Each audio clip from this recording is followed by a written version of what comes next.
Ah, Miss Nefer. You made it after Once this is over, I'll be heading straight back to continue my... this once.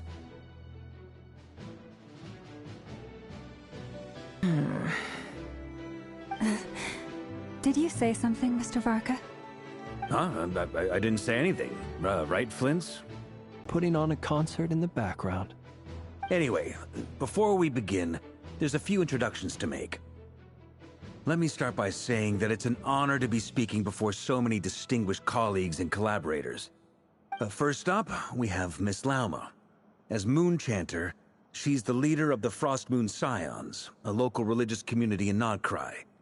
Then there's Miss Nefer, boss of the Curatorium of Secrets, an intel gatherer extraordinaire.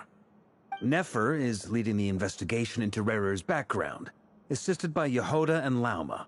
From the little I've heard, they're making...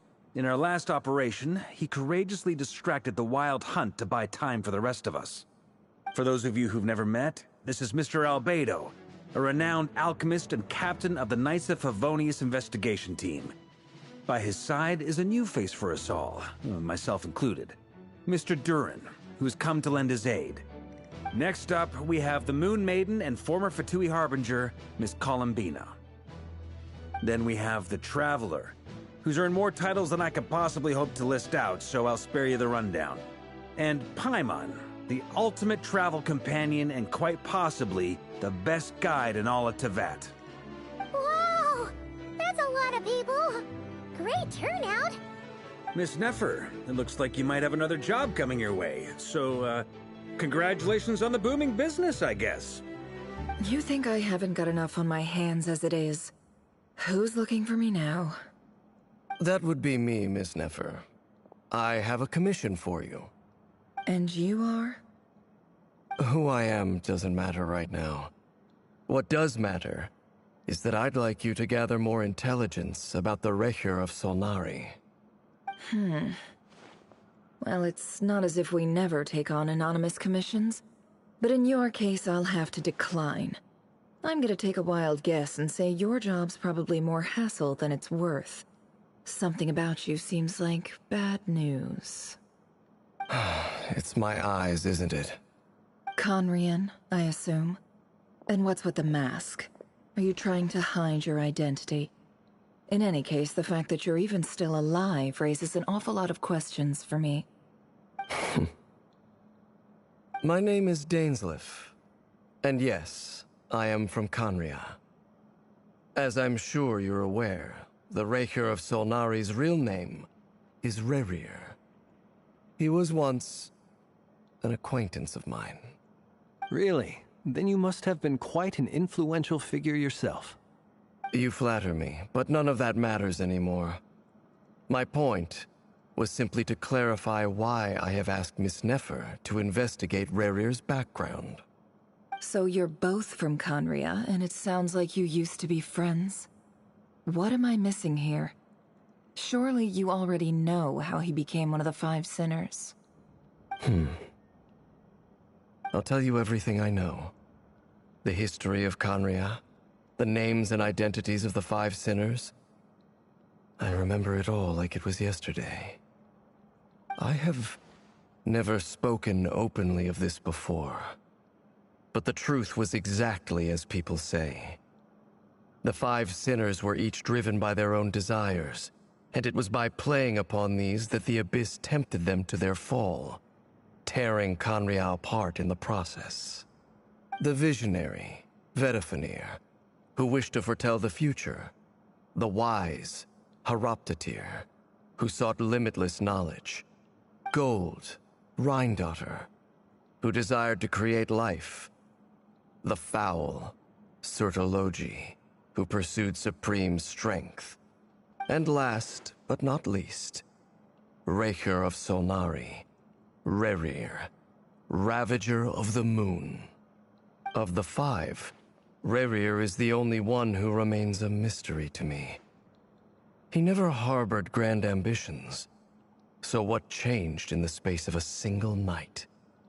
How did he come to fall like the others? In other words, you're saying that his change came as a shock to you, and you have no idea what actually happened? That's right. You mentioned how the Abyss tempted them, which led to their fall. But what did that look like in practice? And what other context can you give me about the events of that time? The more detail you can give me, the better. Strangely, now that it comes to it, I hardly know where to begin. The fateful night took place during the era of the Eclipse Dynasty. One day, my elder brother, the visionary, Vedifenir, was summoned to the palace by the Vinster King, only for the king to gouge out his eyes and cast him into the dungeons. When I came to hear of this, my fury knew no bounds. I gathered together every ally I thought I had, and together, we set a night to storm the palace and free Ved.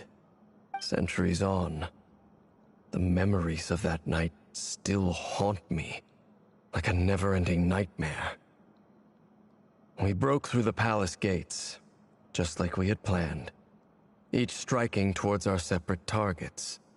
But then, I was betrayed.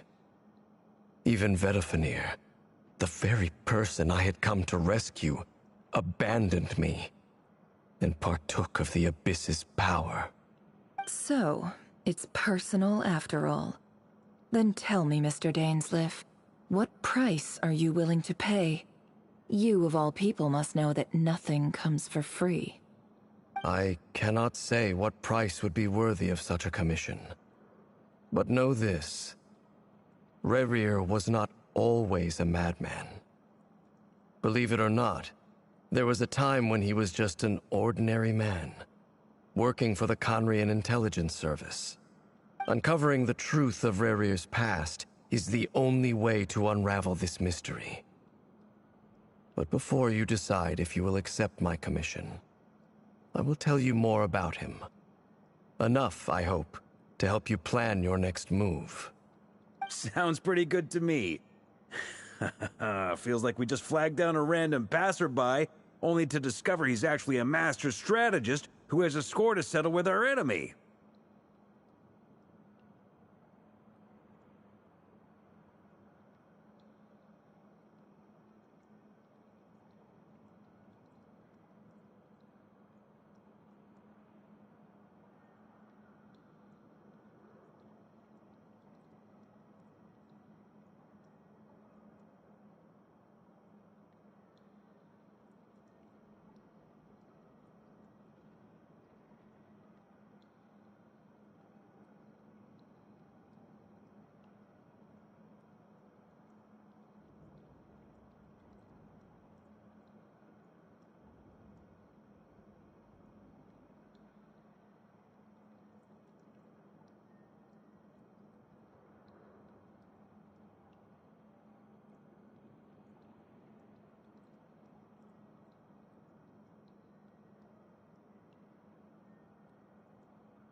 Can I borrow your halo?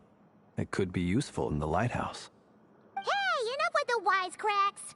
Besides, isn't that lamp of yours bright enough already? Relax. It was meant to be a compliment. If that was a little over the top for your liking, I'll make sure to tone it down next time. I'll give your proposal some serious thought, Mr. Dainsleif. Let's speak in private once the meeting is over. Before that, there's a few things I'd like to share.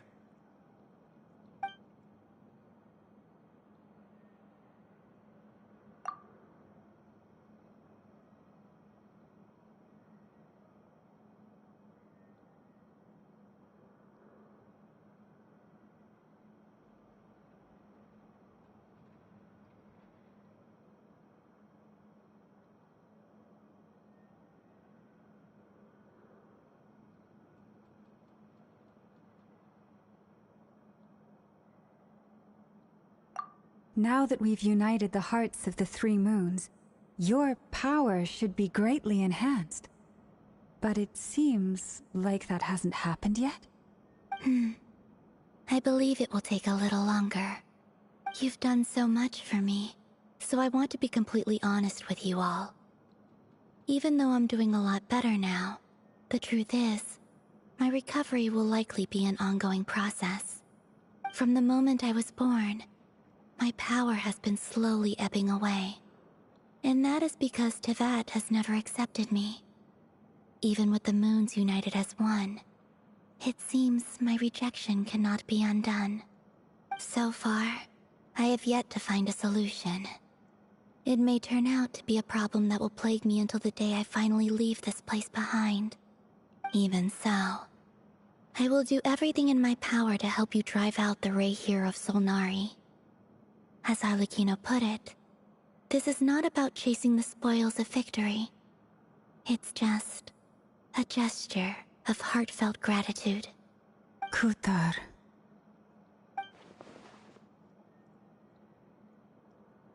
Defeating the Ray here of Solnari will be no easy task. While my strength slowly recovers, we'll also need to gather more intel. Naturally. We should take all the help we can get if we hope to defeat him. We've considered several viable plans now, but our choice hinges on the answers to a few key questions. Is it even possible to kill Rerir? What experiences shaped the person or monster he became? And what's he really after? Given Albedo's expertise in alchemy, I think we should leave him to try and answer the first of these questions. Understood. As for the other two, I'm afraid we'll have to count on you again, Miss Nefer. Believe me when I say it's not my wish to burden you. But right now, relying on your skills is our only option. So you're placing all your hopes on me, huh? We can't thank you enough for agreeing to help us. Honestly, I can hardly believe how lucky we are. You sure have a talent for changing your tune, Miss Moonchanter.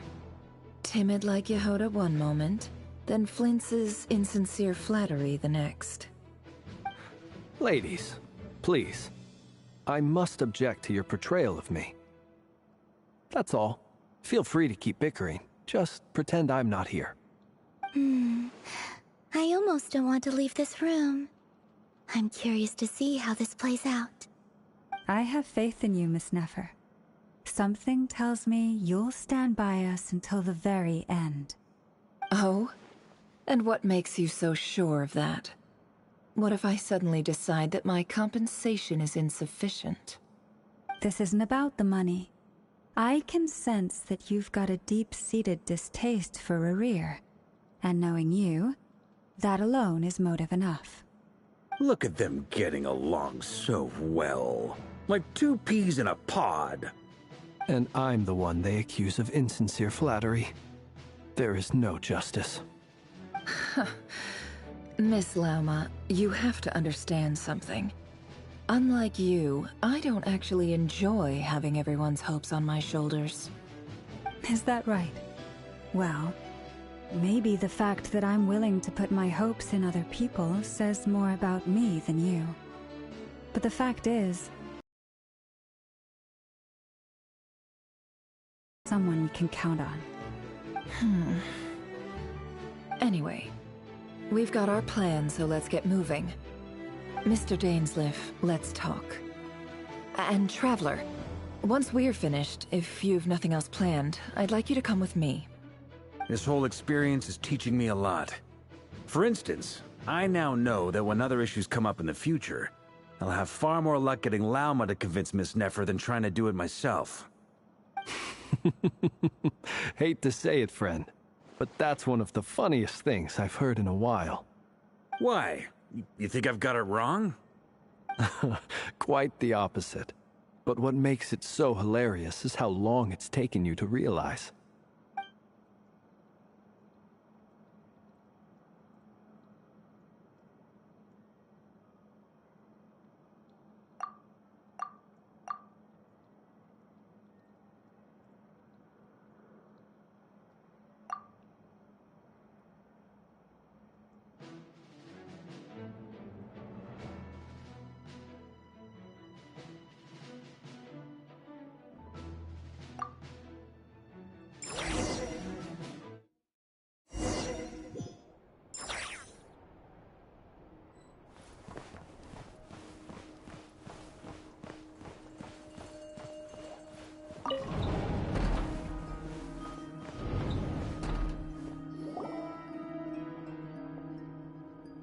Thank you for waiting.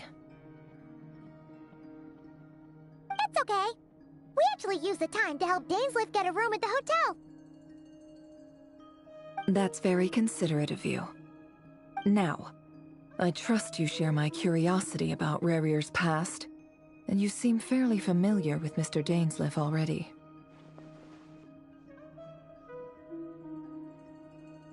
We spoke at some length after the meeting. He was the one who suggested I should invite you to join this operation. He feels confident that these secrets will be safe with you.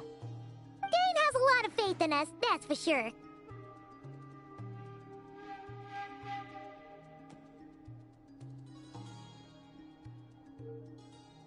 Likewise. I appreciate that you got right on board without interrogating me about why I invited you. It shows that you trust me to explain everything in due course. That's because we know what you're capable of. We appreciate you too, Nefer. You might have been forced to help in the beginning, but this time, it was your choice. That's one way to put it. Another is this, that once a decision's been made, it's set in stone. After that, my only goal is to see it through. Alright, so here's how it is. I'm going to access Rarier's thoughts again using my confidential method. Now, I'm sure you've seen things like this before on your travels, so you're surely well aware of how dangerous it can be. The reason I've gathered you all here is to ensure my safety during the proceedings. I plan for us to enter the fragment of his consciousness together, and once inside, I will focus on searching for information. Think of this as a diving expedition into someone's brain. If I'm the diver, you are my safety equipment, tasked with keeping me alive while I'm under the surface. Once the ceremony begins, we will all be spying on privileged information. But in the interests of safety, you must remain absolutely silent at all times. We will discuss our observations after the ceremony has concluded. Lastly, any individuals of a weaker constitution are advised not to partake in the ceremony. In any case, Paimon has her own job to do, which requires staying in the room but not joining the ceremony.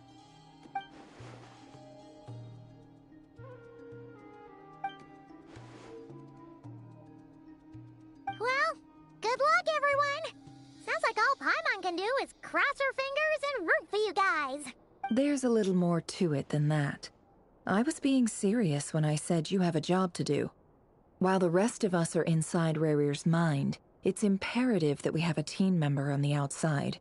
In the event that something goes wrong, you will be our first responder. I don't anticipate any issues, but the extra level of safety will be greatly appreciated. I second that. This is a dangerous operation here, and you're our whole rescue team. That's pretty much the most important job in the crew. So, Paimon's like the lifeguard? Yeah, that makes sense. All right, got it. Good. Please, take a seat. We'll get started momentarily.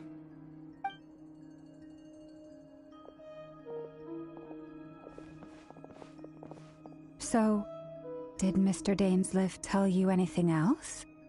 He told me that he believes Rarier kept some big secrets in his life. He's not sure that they were the cause of his eventual downfall, but he's asked me to uncover what those secrets were all the same. But surely you're not planning to go through with this, no matter the cost. If you think that, you'd be overestimating me. I'm a businesswoman, not a mercenary. But I do have my own professional reasons for taking this job. You think I'd turn down the opportunity to get a first-hand glimpse into Conrian history? No chance.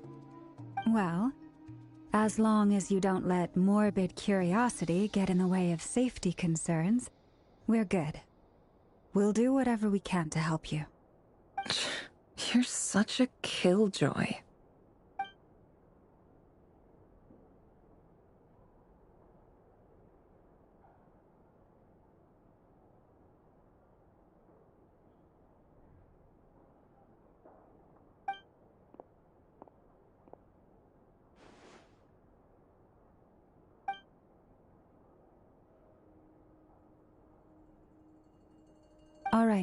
I'm good to go.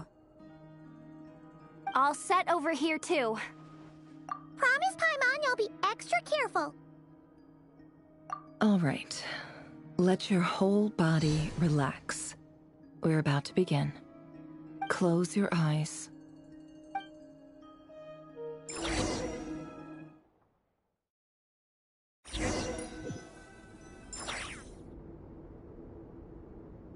Phew. Could this be his office?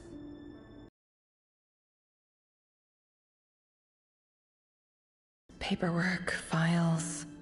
According to Dainsliff, Rarier used to be an intelligence operative. Chances are there's plenty of top-secret intel stashed away in this room. Is this where you keep your secrets, Rarier? Can't say I'm not looking forward to this.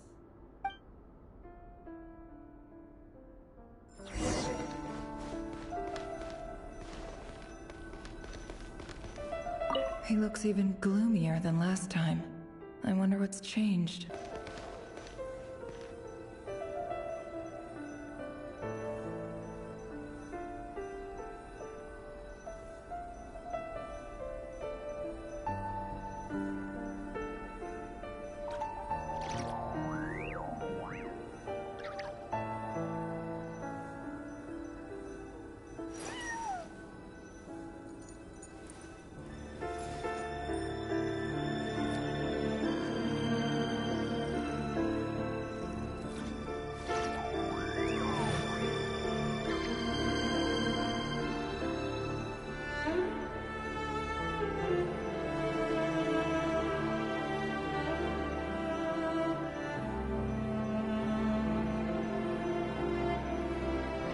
Emotions are like a raging torrent that surges through the mind. More often than not, if you try to hold them back, you'll be swept away by their unstoppable force. And if you try to ignore them entirely, you'll end up tearing yourself to pieces.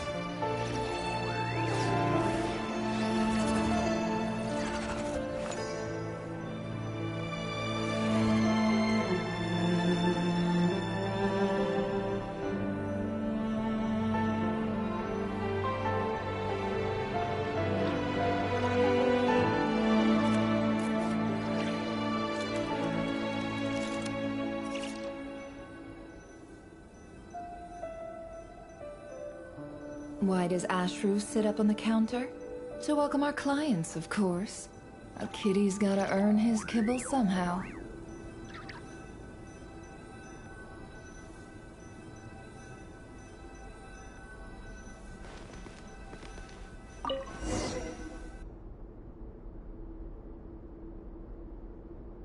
Today's files are in. Time to wade through them, just like usual.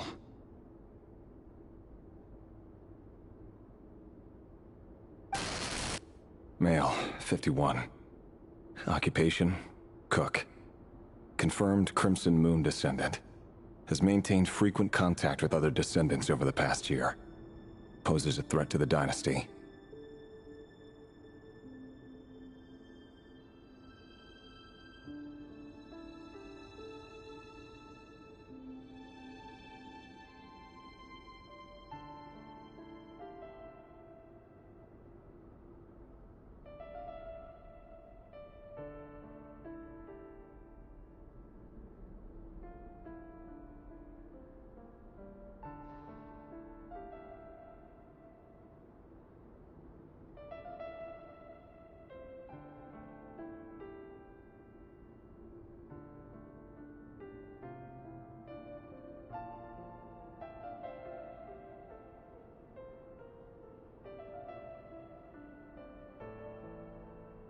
Neutralized.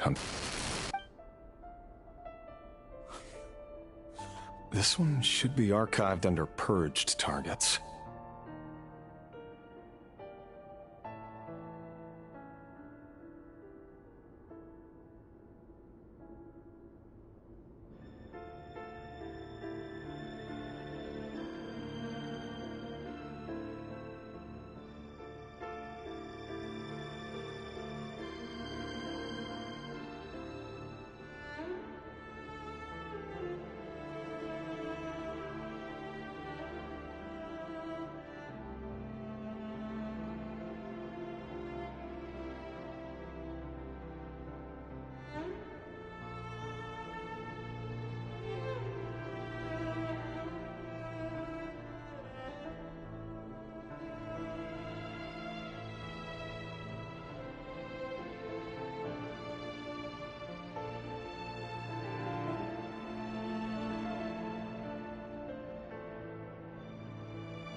Female, 23.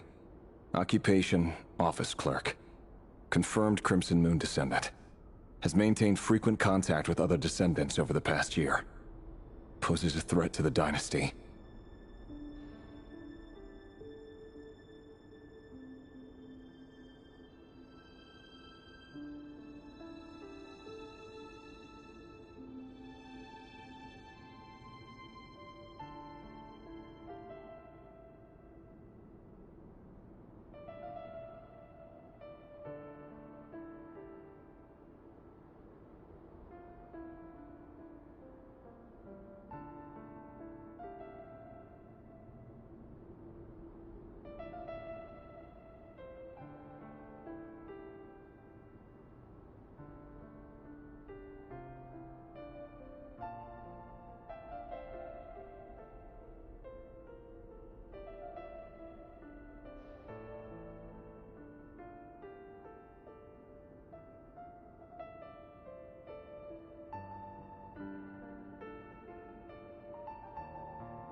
Neutralized.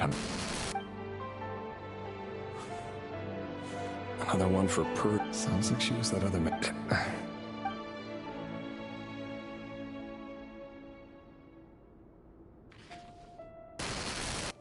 Male, 40. Occupation, teacher. Confirmed Crimson Moon descendant. Has been observed making contact with other descendants during the past year. Poses a threat to the dynasty.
Neutralized on... Just another nobody for the archive. Come to think of it, I remember surveilling this man. A case like his... Female, 16. Occupation, none. Orphan and neutralized on... Filed. I have no recollection of this girl. None whatsoever. She doesn't seem to be anyone important.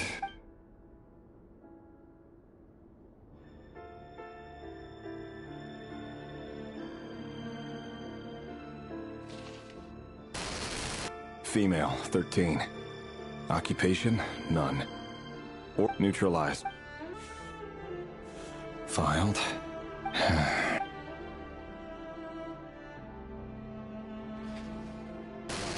It's funny, isn't it? Your job is becoming both harder and easier at the same time, depending on how you look at it. Sooner or later, the Crimson Moon descendants will be completely wiped out. But as their numbers dwindle, they become harder and harder to track down. That's not how it is.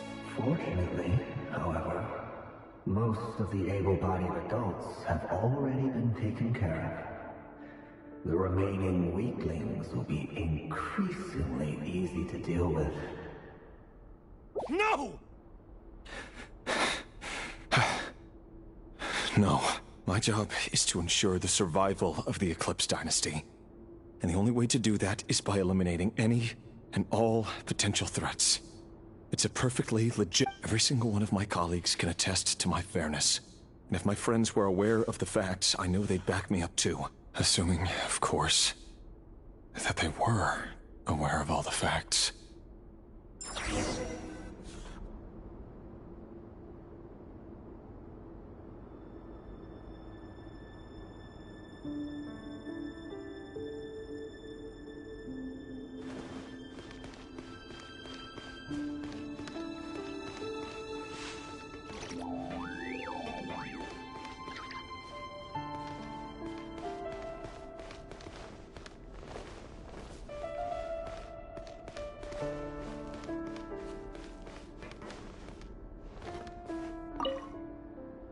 A file tucked inside of it's... But at this stage,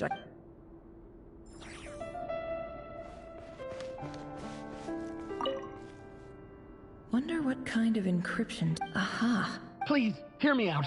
I saw someone dressed... There's a note in the margin. Could the voice in the record...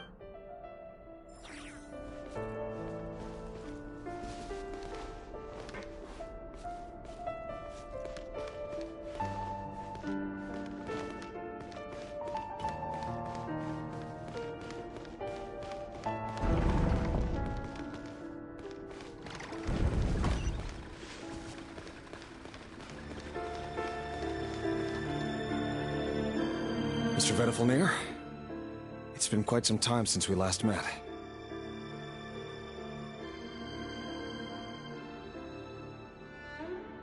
Rerir, I trust you're here because you have... Forgive me. I wasn't tuning out, it's just, tell me. Does someone in your position... It is indeed within my power to foresee certain things. I was just thinking. It won't be long before I'll be inviting both... That isn't a lie, but nor is it a fact as such. No fooling a prophet. Ever since that day we met for drinks, I knew it was only a matter of time. Does it feel good? I'm afraid the notions of good and bad fail to capture the complexity of what such a power entails. Once you've seen what will come to pass, it can be all... You fear my silence. And long... That's right. You must have noticed my reluctance to broach the subject. And the reason is simple. Because the truth could never have lived up to your hopes. For both our sakes, the burden of prophecy was never... So who exactly do you deem worthy to hear your prophecies? None but our... Or rather, our king as he once was. You're closer to his majesty than I am. You must know... You say that as though it is to my benefit. Yet precisely because of that, I dare not speak rashly. A king can turn out to be the most You are so wise and far-sighted, yet still you would... You make a fair point. Especially given my silence. Very well then. Let me offer you some advice. And I say this not as a prophet or a visionary, but simply as the brother of your friend. For many reasons, there is very little chance of your marriage ending in happiness. If happiness is what you seek... Hold on. There's that same black fog again. Could this memory belong to Thelindis? Wait. Hear me out. This time we finally got a clear look at his face, and learned his true identity. His name is Rerir, and he claims to be one of... What did you say? A cruel irony, isn't it? The man you're set to marry leads a double... Why are you telling me all... Simple.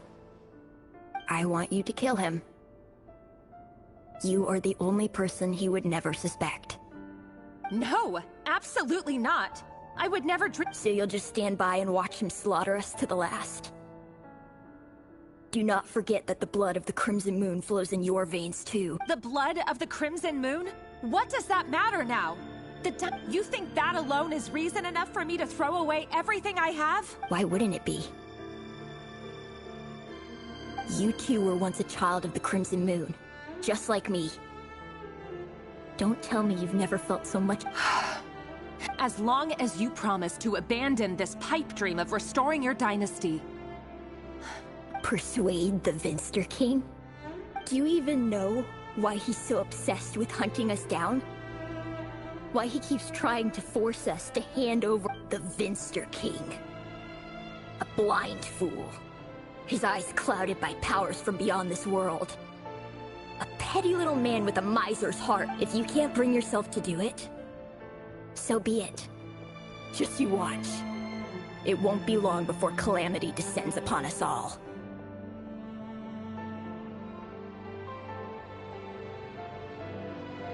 The Rehir of Solnari. That really is quite a secret you've been keeping, but who am I to talk?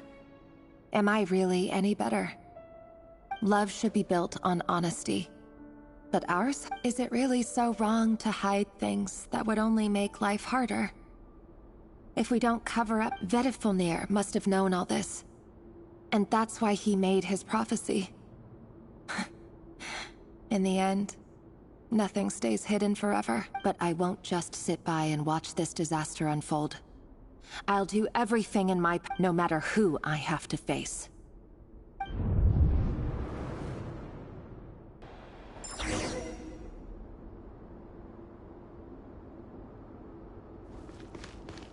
Huh? Was that Revere who just walked past the window? Doesn't it give you the chills that he still takes the same road to work every day? As if nothing ever happened.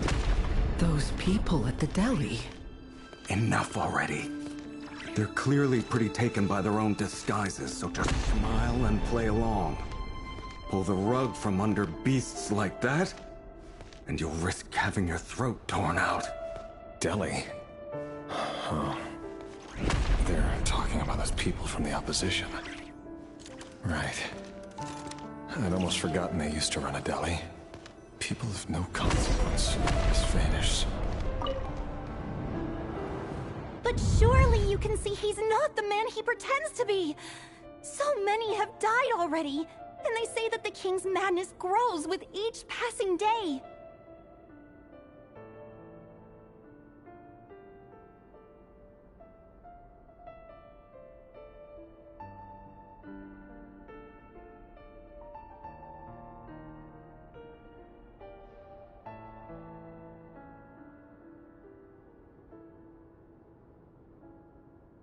We're not going to survive this, are we? But why does it have to be this way? Do we really deserve to die just because of the blood that runs through our veins? Felindis, are you even listening? Sorry, Freether. My mind was off wandering. I heard you, though. You're talking about what Rerir said. He's just following the king's orders. He's a secret agent, and it's his job to hunt down rebels and dissidents. By the time you first met him, he'd already taken lives. Maybe he was using you from the very beginning. No. Rerir has no idea I have anything to do with the Crimson Moon. My family are only distant relatives of the main lineage, and besides, my eyes are perfectly ordinary. Truth be told, apart from my teacher, pretty much no one knows I have any connection to any of it. It's been a long time since my family severed ties. But as Orlog said, who could possibly talk sense into that raving lunatic of a king? No one. I'll work something out. Trust me, I'm with you all. But for now, you need to keep yourselves hidden. Don't let anyone find you, anyone at all. Don't forget that Rerir is an Eclipse operative. You need to be extra careful when he's around. And when I am too. For now, don't come looking for me. And if anything happens to me, just act like we've never met. If even you can't escape this, what hope do the rest of us have? But after all this time together, surely he wouldn't lay a hand on you. I won't speak in his defense, nor can I give you a clear answer to that question. But I'll do everything I can to put an end to this. Here, hold on to this. If an opportunity to escape presents itself, take it. You'll be glad you took some spare change. You call that change? But what about you? I've got a job, and there's still money coming in. But you can't go anywhere right now. Please think about yourself for once.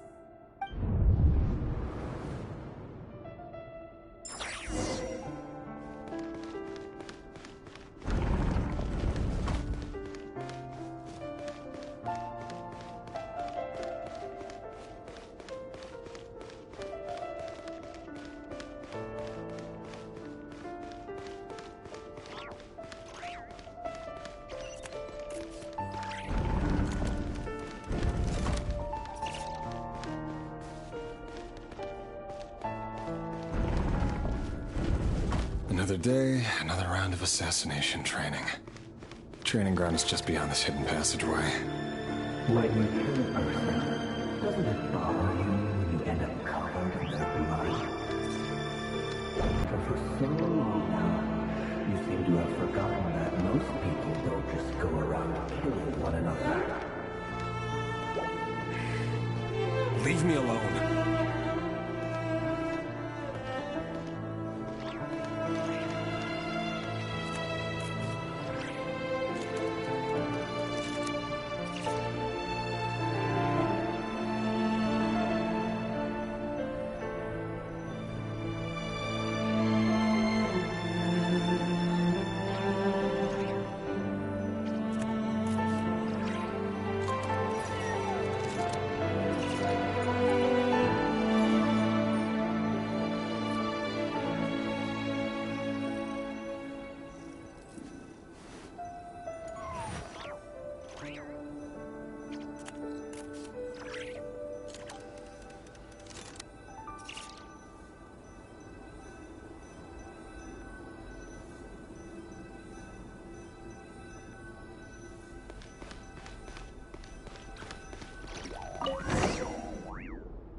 Make sure you have a firm grip on the handle, then choose your angle well.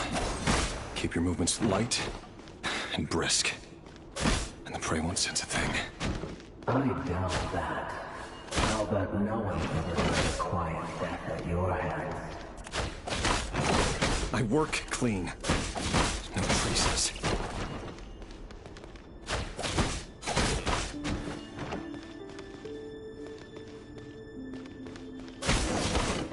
Doesn't make it open and above board, though.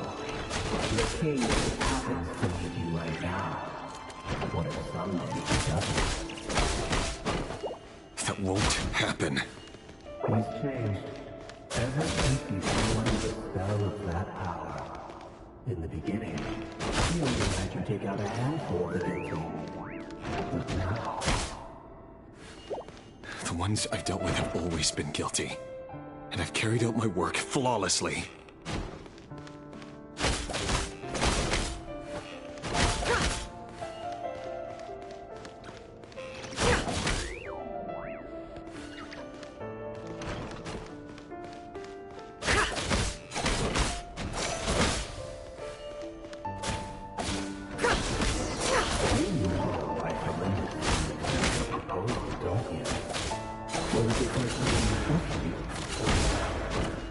Something else.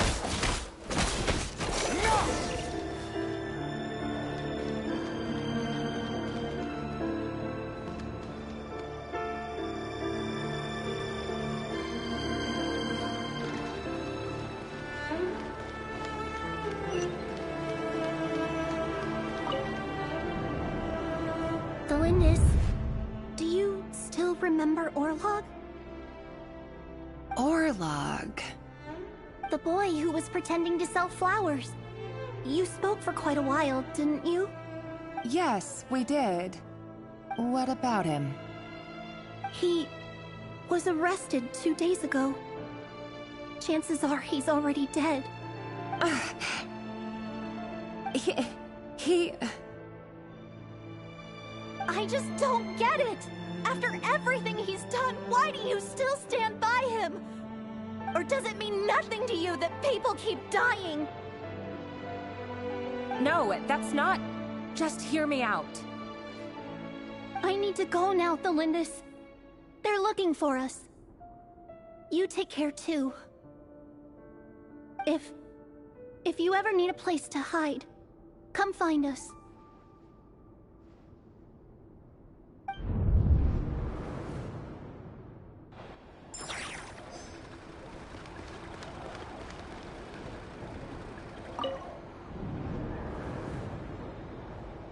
Author Thelindis. Over the course of this week, the research object was subjected to interference for a total of 47 hours for experimental purposes. The results are as follows. All subjects of observation that were sent inside have now... The situation within is proving more problematic than anticipated. No progress whatsoever. What now? Won't you give me even a glimmer of hope? Things are getting worse by the day. I have to find a way or we'll all be in danger.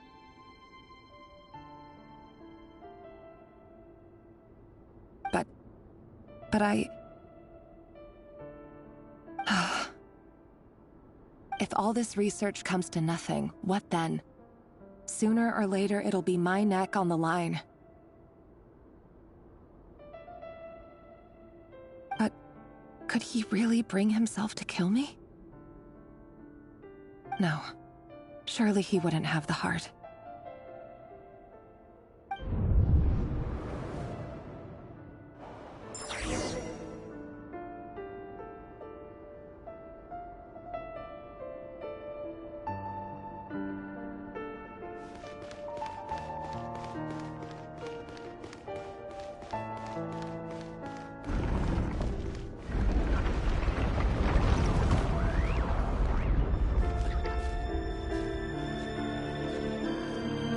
Why won't you just let us go? We don't even know each other. All we want is to live ordinary, peaceful lives. You want to live?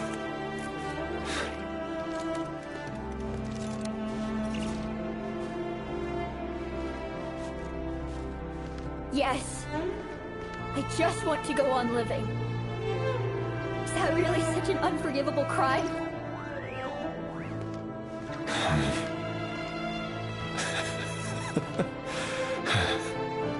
You want to go on living.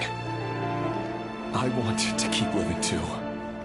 To keep living forever. That's why I have no choice but to continue on the path I'm on. If only some savior would suddenly swoop down and change the way the world is. Too bad it's not going to happen. Imagine that. If there really were such a person, you and I wouldn't be standing here like this, would we?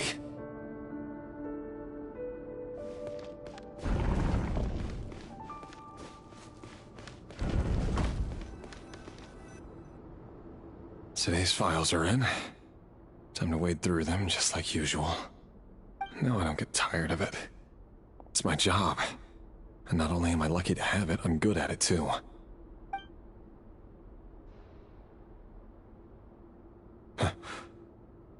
Wait. That's... Thelindis? No. No. No! Why? But you bear no mark of the Crimson Moon. How could you possibly have anything to do with them? It cannot be! A diluted bloodline. Carefully concealed. I see it now. You've been living in the shadows just like me. fool I've been. Numbing myself with talk of justice. Even imagining my friends would back me up. But in the end, Irminsul. Finster King! How far are you going to take this? From the direct bloodline to secondary offshoots? And then what? Today it's the descendants of the Crimson Moon. Who will it be tomorrow? Will you not rest until everyone down here is dead? No. This cannot go on. This is where it ends.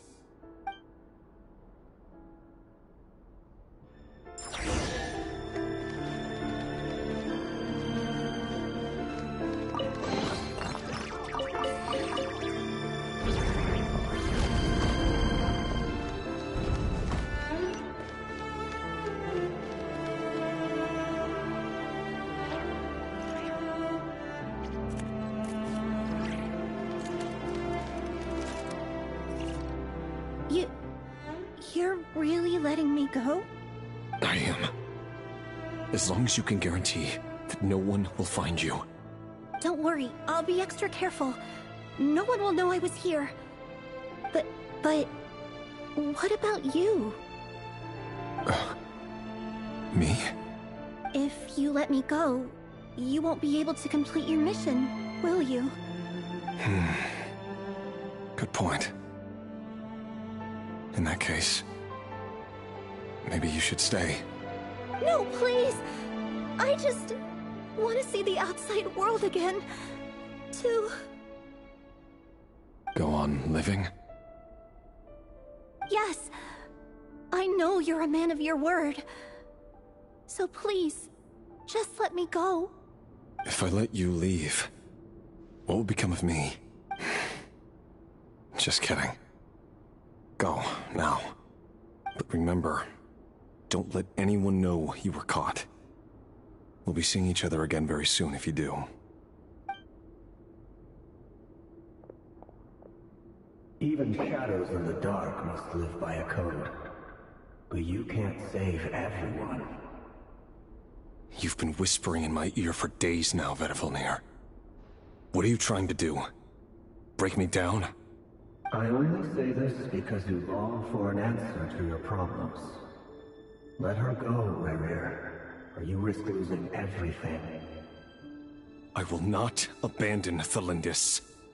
Then you'll need a little more vigilance and a lot more power. The world is changing, Rerir. Keep your eyes peeled for your moment of opportunity. That voice used to be so unclear. But now I know exactly whose it is. It's Vedifilnir. He won't tell me how to actually resolve any of this, but he keeps trying to manipulate me like a puppet. What's his game here? Tell me then. What will this moment of opportunity look like? And... no answer. He's like a ghost. Always disturbing me when I'm on edge, but never answering when I need him most. So, the Eclipse Dynasty was purging, well, massacring the descendants of the Crimson Moon. And it seems like it was all connected to the Vinster King's research. The King's obsession with abyssal power left the future of Khaenri'ah hanging in the balance. No wonder every aspect of Rerir's life was so unstable. And it looks like this Thelindis, Rerir's would-be fiancée, herself belonged to a sub-branch of the Crimson Moon Dynasty's descendants. It almost defies belief that a couple like them could hide the truth from each other for so long. If the Vinster King hadn't intervened in such a drastic way, they might have gone on deceiving each other for the rest of their lives. And why does Vedifilnir, Daneslif's older brother, keep talking in Rerir's head? This guy kept more secrets than I ever imagined. The human mind is like a vast desert of shifting sands. When you follow the flow of someone's memories, you only ever see the parts they're willing to let surface. Time for something a bit more creative. We've been inside Rerir's mind this whole time, building up a picture of his psyche. There's already enough clues on the board to start reading between the lines and mapping out the rest. Now, we can finally begin to put the pieces together. Sure, it'll only be a reconstruction, part simulation, part reasoning, but it's usually pretty accurate. Once we've built up a cognitive profile, we just need to cross-check the logic behind his actions. And then we'll be able to take a sneak peek at whatever it is that Rerir has really been hiding.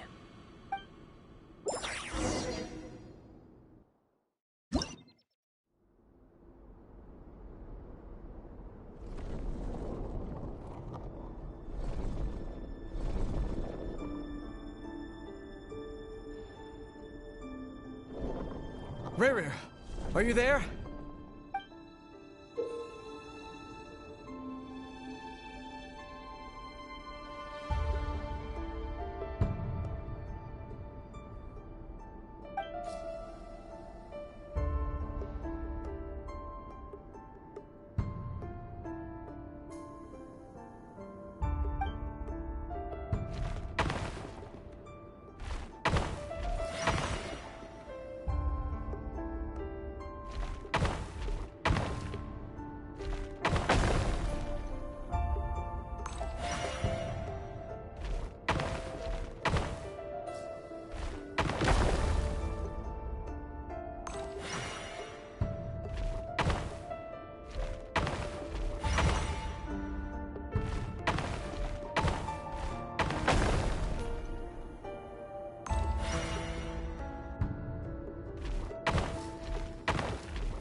Hey, Rerir! Come out, it's urgent! Dane? What's wrong? Quick, come with me. I'll explain everything once we've met up with the others. Okay. I'll come. But the Lindis is still over at the Universitas. I'll need to leave her a note. All right then, but make it quick. I've never seen Dane so worked up before. Whatever this is, it must be big trouble.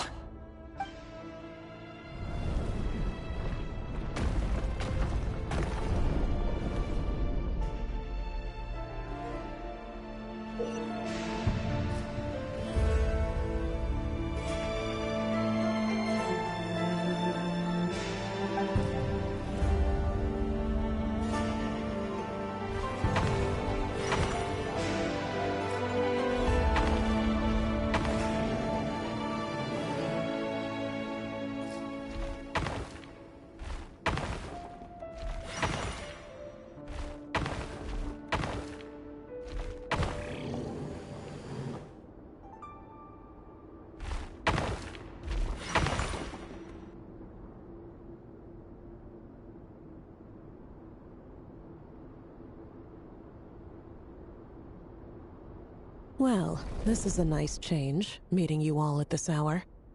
When men and women of ambition can speak face to face in broad daylight, I say that's a big step forward for our dear Conria. Don't be ridiculous. We do not fear the day. Why would we seek refuge in the night? You might ask your blade that same question. I'm told it prefers the cover of darkness. The word on the street is that Sertologi only strikes when he has an unfair advantage. But that is patently false. I see you're missing an arm and a leg. Surely only a fair fight could explain that. If this is your way of offering me replacement limbs, believe me, I'll take them. Oh, we can certainly discuss that. With bioalchemy, anything is possible. Assuming I have your full support in my research. Lunatic. Robtatir, what brings you here? Why, Dainsleif, of course. He invited me. Please, cast aside your apprehensions, Miss Rhindaughter. Whatever the rumors may say, I am but a humble servant of the king, and I can assure you he affords me no greater convenience than he does you. Well, the Universitas Magistrorum won't stop fawning over you, so at least some of the rumors must be true.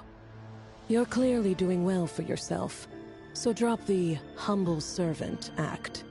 It endears you to no one. You're president of the Universitas Magistrorum, the chief royal mage known as the Wise by royal appointment, and by far the most favored among the 4 pillars of Conria. Vice President Veit doesn't even try to hide his envy when he sees you. My success is the product of hard work and good luck. It's as simple as that. Were the king not such an extremist, I hardly think I would have received a senior post at my age. Of course, no job is without its gripes. Serving a king like ours can be a challenging task, as I'm sure you can imagine. And as for Efterveit, in missing out on the presidency, he's dodged a mountain of stress. Like everything else in life, it comes with pros and cons. You're all here. I apologize for the short notice, but it was an emergency.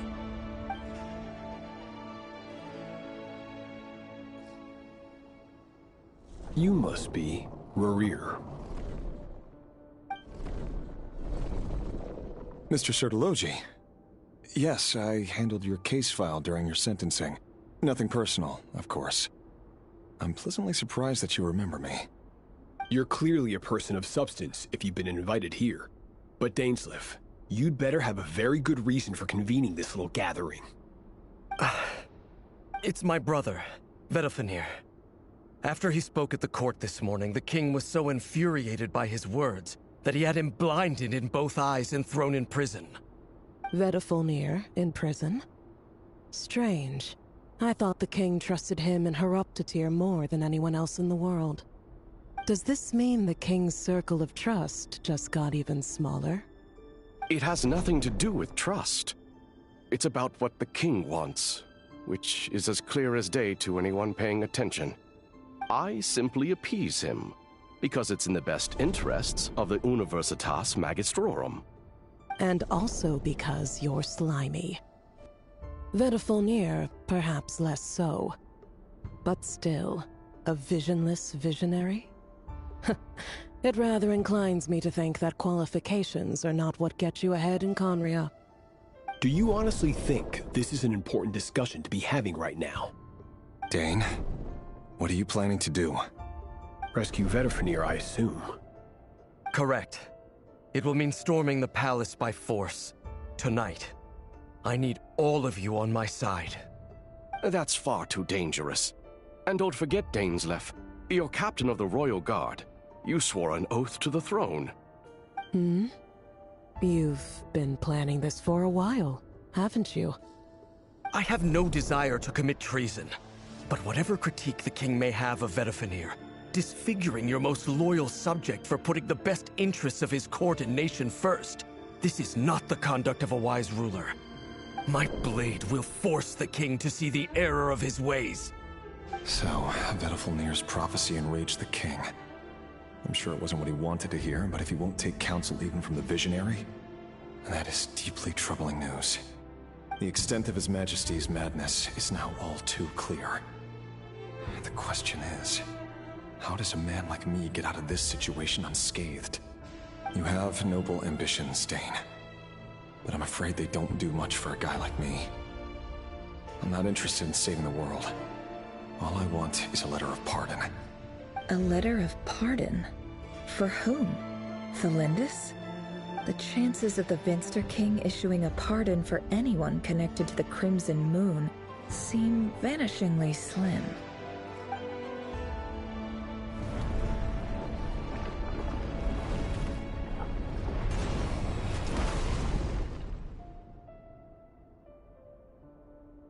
This black fog over the board must have some connection to Thelindis.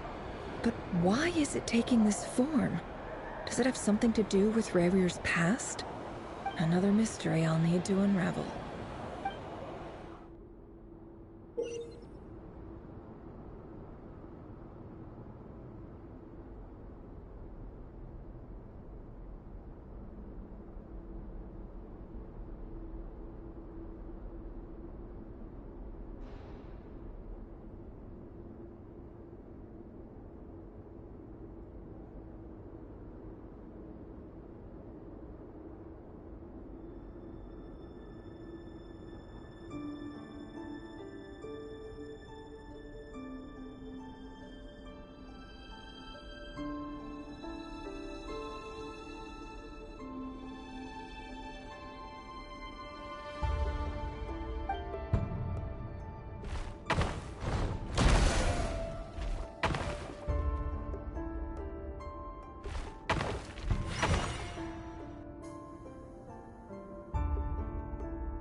Author Thelindis. Over the course of this week, the research object was subjected to interference for a total of 60 hours for experimental purposes. The results are as follows. Research dating back to the Crimson Moon Dynasty has established 2 points regarding moon marrow. Firstly, its origins have something to do with a god's power. Secondly, it serves as a portal to an as-yet indeterminate location. Moon marrow can thus be defined as a spatial gateway. However, there are a number of hurdles to overcome before we can answer the question of where it leads to. To start with, opening the gateway requires a specific power source, which the relevant literature indicates. An enormous amount of power is then required to keep the gate open. Currently, the total power output of our instruments remains in the single digits.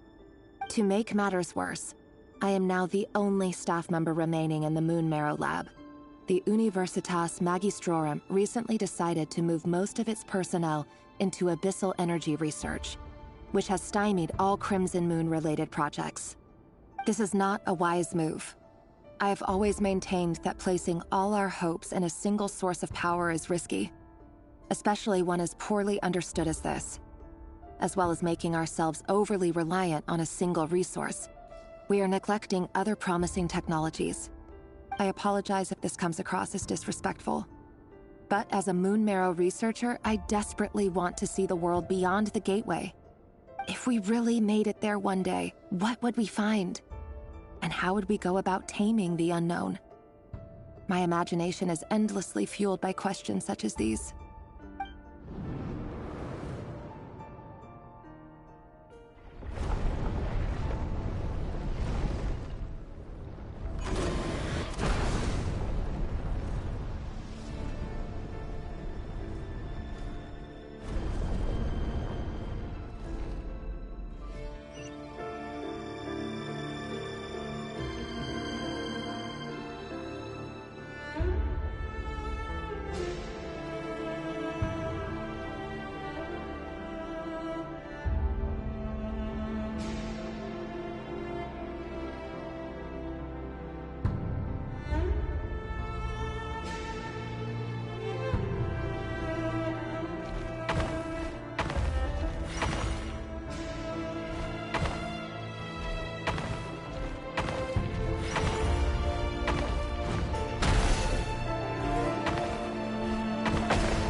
This is for you. I heard you're gonna leave the city with your parents. Thelindis, did you hear about what happened? I've heard nothing. Rerir got back very late last Friday, and he was acting a little unusual, but he slept pretty well, so I'm guessing whatever he did was a good deed. You never saw him, and I don't know what he did. And this conversation never happened. You understand? What if he finds out that you pried into his secrets? Don't be silly. I don't know what secrets he does or doesn't have. All I know is he's just a normal guy who happens to run some errands for the king. Are you scared of him? I don't know. The Rerir I know doesn't match the person you all describe. Logically, I should be scared of him. And yet, I don't want to lose him. But enough about that. You should get going, and be careful with the package I gave you. Keep it secret. Keep it safe. What's in it? A piece of the moon. All you need to know is that as long as you keep it safe, then in the future, everyone will be able to see a red moon. A red moon? You mean our moon? That's right. Our moon. Promise me you'll look after it. I promise, Olympus. The Crimson Moon bloodline will never die out. Its light, the color of blood, will become like a fire that flows in our veins, no matter how long it takes.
Hurry, everyone, and stick to the plan. Sir Dainsleif, what are you? Is this treason? You know what happens to those who betray the throne. Please, don't do this! It is the king himself who has betrayed the throne. He has betrayed all of Conria. If you have any love left for justice in your heart, you should join me. It's showtime. Dane and his group will handle the troops in the palace. Then Hraptatir and Rheindater will disarm the security measures. My job is to enter the prison and rescue Vedifalnir. Stay safe. Wish me luck. Look after my brother. Draw your blade. It is time for justice to prevail.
And the smell is abominable.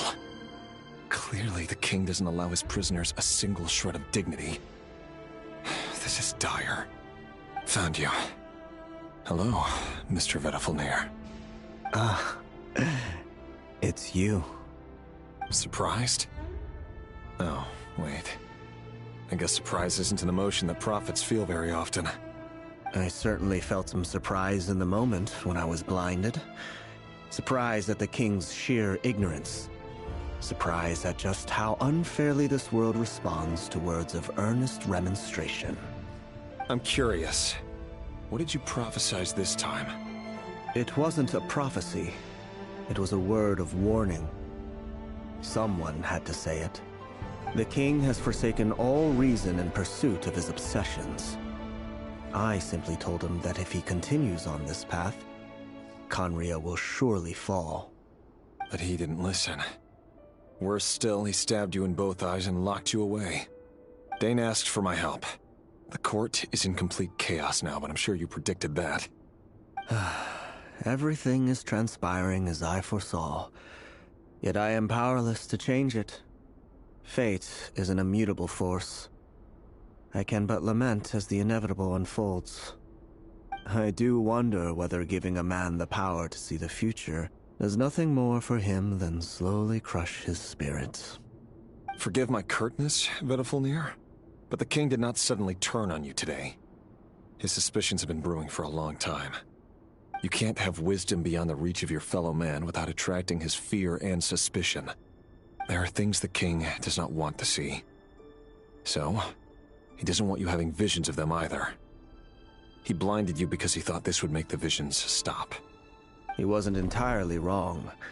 I did indeed lose my power to see the future. Right up until...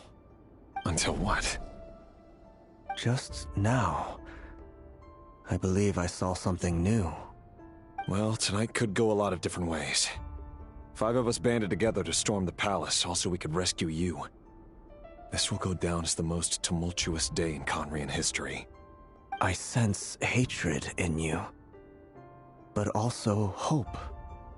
A desperate hope that with the tyrant deposed, that will be the end of the story.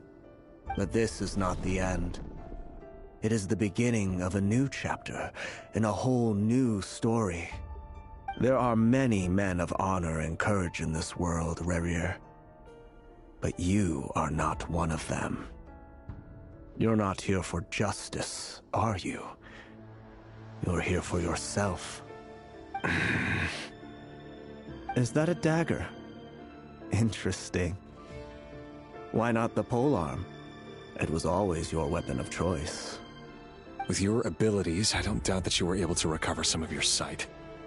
But I also doubt that you want to make an enemy of me right now. Of course not. We're on the same side, aren't we? We could be. But I need you to be honest with me, Vedafilnir. At this point, you're my only hope for the future. You mean your future? With your beloved, Felindis? Yes. And I know there are bigger things at stake here.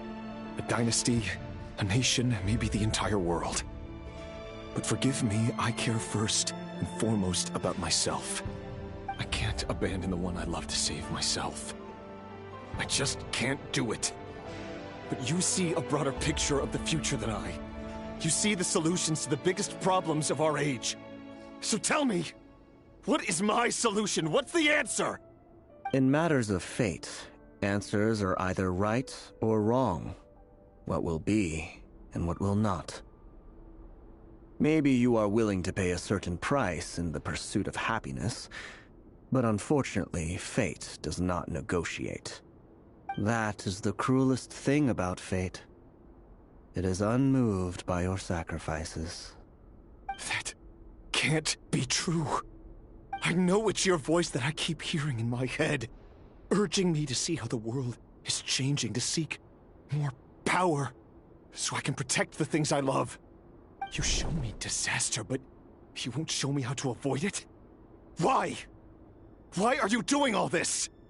My voice. In your head.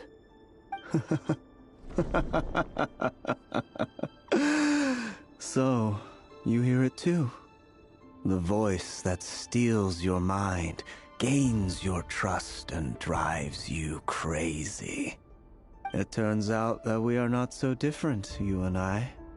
Vedifilnir just broke into the strangest smile I've ever seen in my life, as if he'd discovered some monumental secret. But then he suddenly switched to looking extremely weary. Very well then. My advice to you is as follows. You must persevere. Whatever trials and tribulations you may face, be steadfast in the belief that they are your path to the future. For as long as you live, your story with Thelindis shall not come to an end. That is the only chance you have of fighting back against fate. It is up to you whether you believe my words. Regardless, that is all I will say on the matter. I have no right to intervene any further. I will hold you to your word. Thank you for setting me free. In return, I will tell you one more thing that you cannot afford to ignore. Just then, a strange wave of energy rippled through the city. We had no idea what it could mean. If I were you, I would head to the Universitas Magistrorum. The Universitas? Oh no! I'm sure we'll be seeing each other again very soon, Rerir. Whatever Vedifilnir said, I didn't catch it. I didn't even help him out of the prison. There was no time to lose.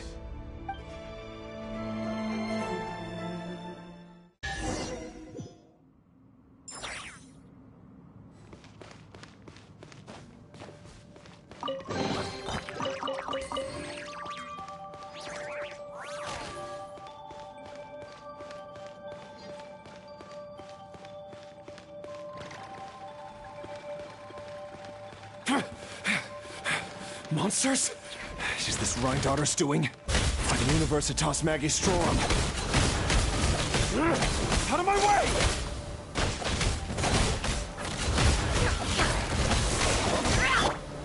Stabilize! Let the show begin.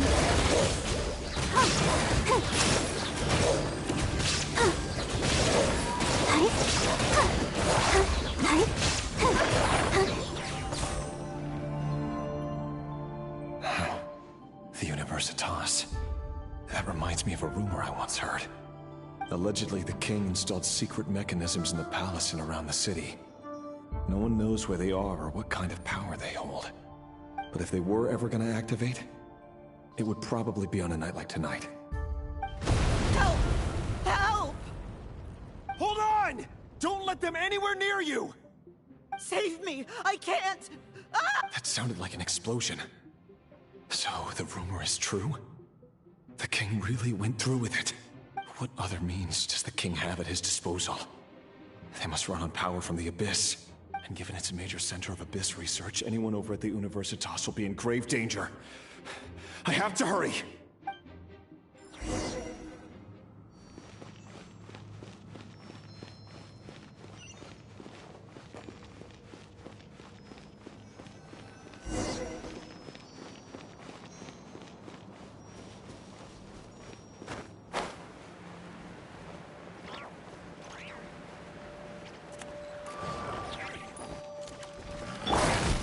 Solidify!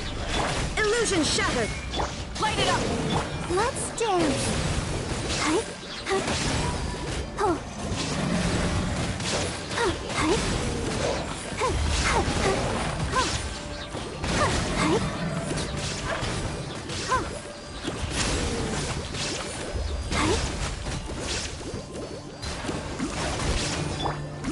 Gather!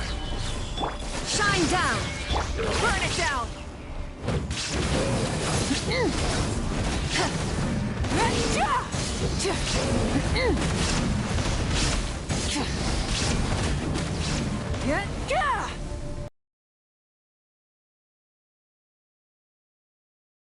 Solidify! Illusion shattered!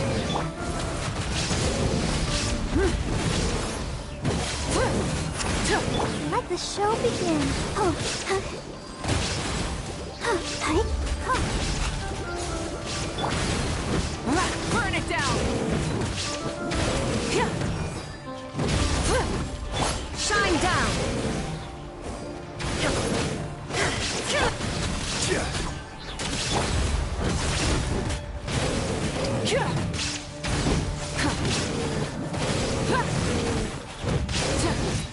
Rise with the sun!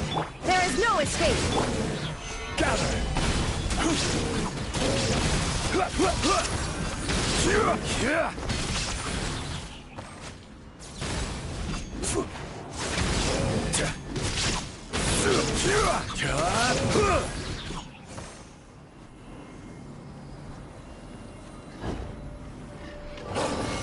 Stabilize! Shine down! I'll protect us.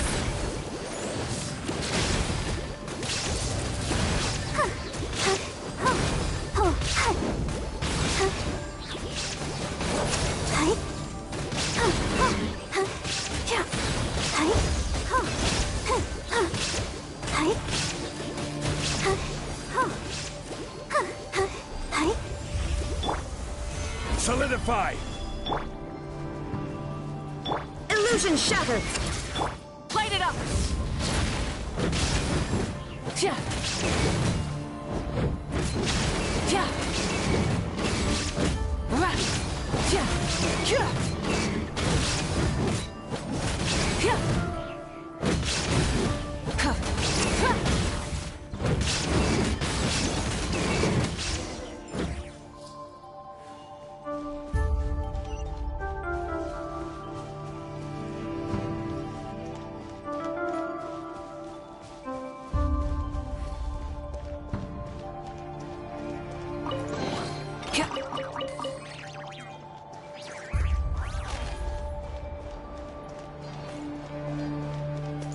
Let the show begin.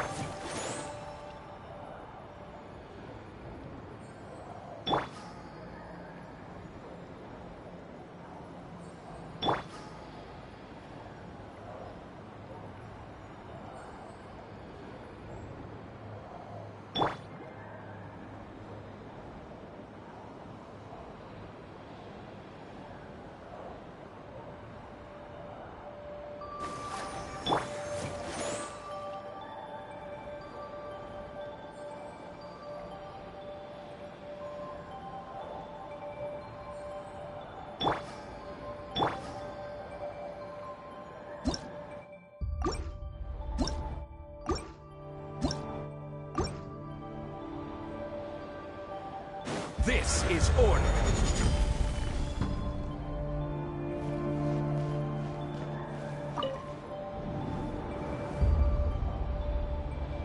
Monsters! At the Universitas Magistrorum? Why now? Oh no! They're coming! It's no use. The table won't hold out much longer. The weapons. Where are the weapons? Of course. All the lab equipment was upgraded after the inspection last week, but the new weapons haven't been allocated yet. I'm done for. Is anyone there? I need help! Ah! Stay back!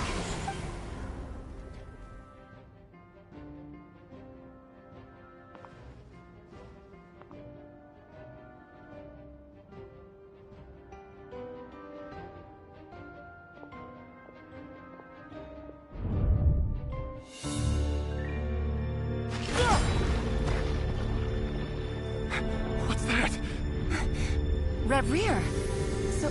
So the rumors about your work are true. What? No! Listen, something happened at the palace tonight. We have to leave! You don't need to lie to me anymore. What do you mean? I know why you're worried, and I will respect the decision you've made. But it's okay, because I found a solution. I know how to end all this. You can have it back. The normal life you so desire. But until then, I'm afraid our wedding will have to wait.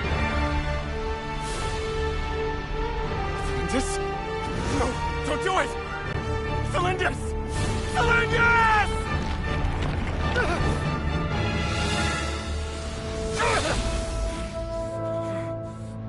I told you, Rerier. Let her go. You will find someone better. No! No, I won't do it! I have to save her! By what means exactly? A lowly pawn. You lack the power and the strength of will. Do you know why? Tell me! Come to the palace. Join us.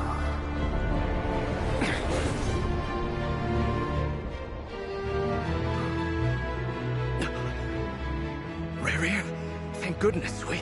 Step forth and take your share. You made it.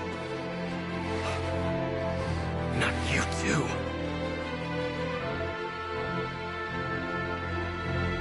Hatred or grief, despair, desire. We all have our own.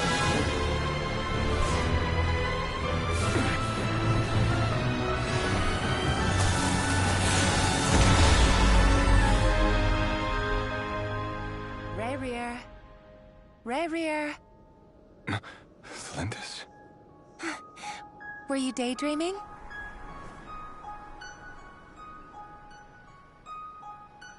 You still remember, Rarier?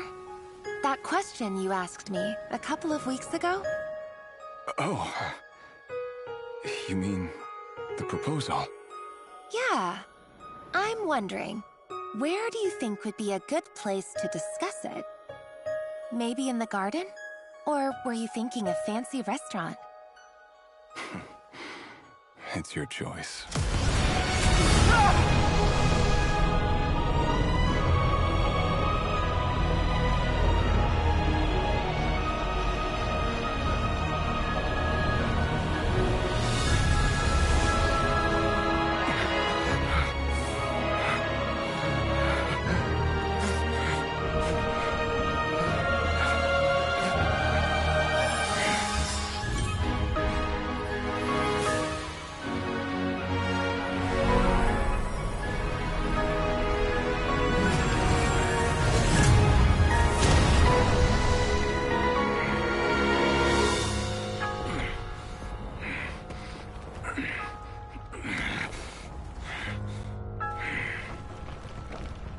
I will find you.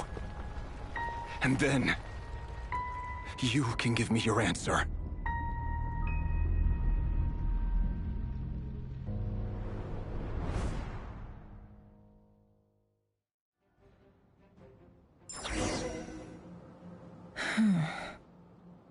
So that's how the Raker of Solnari was born.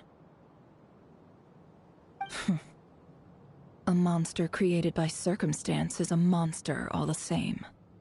Viewing other people's thoughts for too long can get uncomfortable. Right now, I'm feeling a strong sense of loathing. In a nutshell, the story of Conria is what happens when the truth falls by the wayside. Everyone tells little white lies, and before long, you have a huge pack of lies that destroys everything. Phew. Time to get back. His past is filled with sorrow, but the tale of any fallen civilization is one of endless tragedy. Cruel as it may be, that was Conria's fate.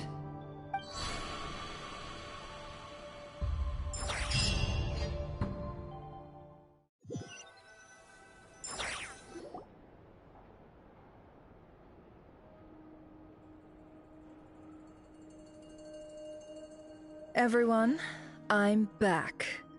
Can I get a standing ovation? Never! How are you holding up? Feeling okay? She's fine. Boss is a pro. Yes, I'm fine. You will have seen the events of Rarier's life through my thoughts. It's now clear that he is just a regular nobody, driven by personal tragedy, as he said himself. I mostly agree. There's only so much we can know about him from his memories alone, but they did give us a clear glimpse into his life in Conria. However, I would not consider Rerir to be a nobody. He was deeply involved in the events of that era. Yet, when the catastrophe of a generation strikes, nobody is safe. Sounds to me like you're speaking in riddles again. Is this you urging me not to abandon the people of Nodcry in their hour of need? That's not what I meant. Although I do hope you choose to remain a part of the plan. Without you, the mission ahead will be all but impossible. Then try to remember that I respond better to the carrot than the stick. And I don't appreciate being bossed around. Now, as for you, Missy, you were excellent. You stuck to the rules of the ceremony and kept your mouth shut the entire time. Bravo. Cool! So, can you fill me in on the deets now? Most of what I saw went right over my head. Patience. You'll hear the whole story, don't you worry. But let's meet up with the others first. It will save me narrating it twice. Yehoda? Yes, boss! Let me get that door for ya. That's more like it. For a moment there, I was worried you'd forgotten about the first clause of your employment contract. Forgive my curiosity, but what does... Like opening the door, pouring the tea, yada yada. Is that right? If something is in the contract, it's because she willingly agreed to it. Rest assured that the Curatorium abides by the very strictest of labor policies. You don't seriously think I'm cruel enough to treat her like my slave? In any case, I've hardly shied away from my share of the work today. Hope I don't catch Flintz and Varka lounging about in their chairs, enjoying a leisurely cup of tea. There's nothing I dislike more than other people enjoying themselves while I'm hard at work.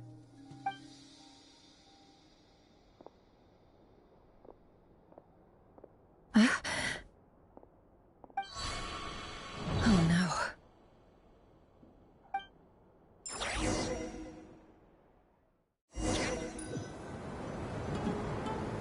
Sorry to disturb you, but we seem to have run into some trouble. Evidently so. Don't worry, I'm not about to leave you to fend for yourselves. I'm not that kind of boss. And it would go against the Curatorium's labor policy. I'm sorry. What did you hear me say? I wasn't talking about labor policy. Wait. How long have I been standing here? Not long. You just appeared by the door a moment ago.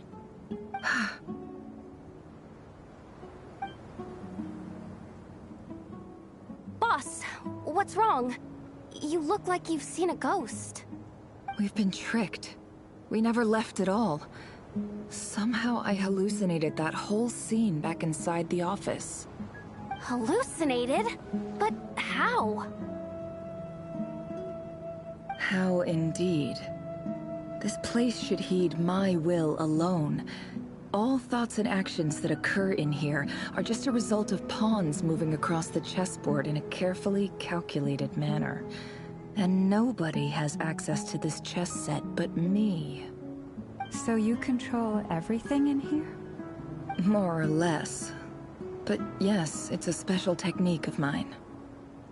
Has anything like this ever happened before? Only once. It was the first time I used the chess set. Is there any similarity between what happened then and what's happening now? I suppose my thoughts are a little turbulent, which was also the case my first time. Is there anything I can do to help? The first clause of your contract clearly states that I only need your help with things that I'm too lazy to do myself. Meaning, you're not feeling lazy right now? Meaning, this is not something Yehoda can help with. The chess set is a personal treasure that I alone understand. I must be the one to find our way out of here. Boss, it's fine. Really. Let me do something useful. Oh, listen to you. Whatever would I do without you, Yehoda? What? Really? Yes, really. Where would I ever find another employee as obedient and servile as you? God forbid anything ever happens to you. Oh, okay. Well, anyway, everyone finds someplace comfortable to take a rest. We gotta conserve our energy. Even though all this chess malarkey doesn't exist in a physical sense, mentally speaking, it's all real. And so is our tiredness and fatigue. You don't want to dismiss mental fatigue. Just because it isn't physical doesn't mean it's any less serious. But anyway, I got your backs, so don't worry about a thing. Don't I have the best employees? Jealous much? If we can find a suitable time, I'd love to borrow Yehoda for a day to help out at the Frost Moon Scions. Would you be amenable to that, Boss Nefer? Oh, Lauma. Have I ever told you just how pretty you are? Beauty runs from the tips of your antlers to the depths of your imagination. Time to rally, everyone. Follow me. As we continue our journey, the same rules will apply. That means stay focused and no talking no matter what we encounter. And don't disturb the chess pieces. You have my word that I will get us all out of here.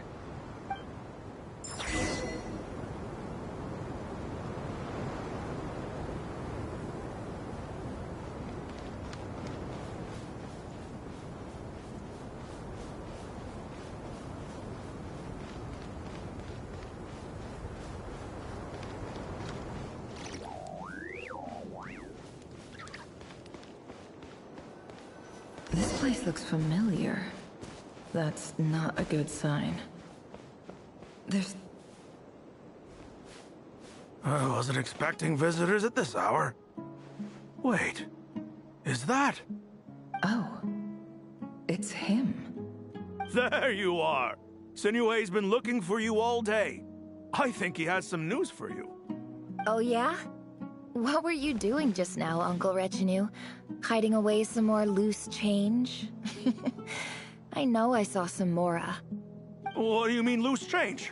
Oh, come on, I'm too old for this. Just pretend you saw nothing.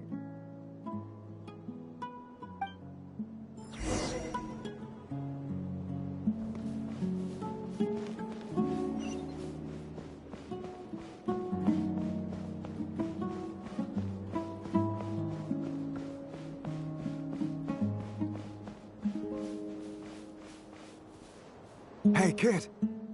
Mind telling me what Sinuhe's been up to recently? I'm trying to get in his good books and I need a way in. Get in his good books? Why? What do you want with my dad, Uncle Apepi? I've written a new song. I was hoping to showcase it at the next festival, but I'll need his approval. A new song, huh?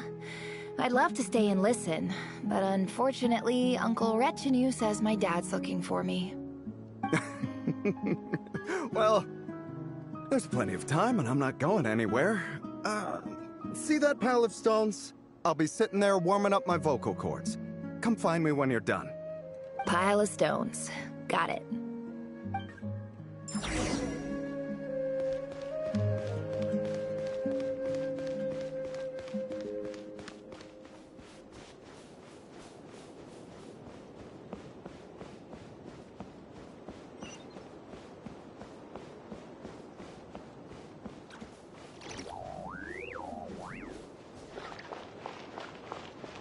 Hi, Dad. Uncle Retinue said you were looking for me. Ah, there's my little princess. If you'd gotten back just a little sooner, you could have shared the spoils of war with me. Spoils of war? Who were you fighting against, Dad? It was just a figure of speech. The aftermath of a sandstorm is no time to be waging war. I was talking about our war against thirst. I went out to fix our water supply problem, and now I'm back. Which means... We have a well again! That's right. I found a new one and brought back as much water as I could carry. It should last us for a... As the chief of our tribe, I'm supposed to be leading us out of hardship and poverty, onto better things. You know how prosperous our ancestors were. I've told you all the stories. And look at us now, squeezed into these hovels. No one would choose this, if it wasn't for the endless wars over the years. But things are looking up. I started working with some folks from the academia a few months back. They gave me some contacts in return for my assistance in the desert. So you're the academia's helper now? Special ambassador, they call it. Think of it as a partnership. It's nothing bad, okay? We've been isolated here in the desert for too long. Seeking opportunities elsewhere is the best thing for us, and the fastest way to progress. So, do you get anything good out of being a special ambassador? Of course. My luck's improving all the time.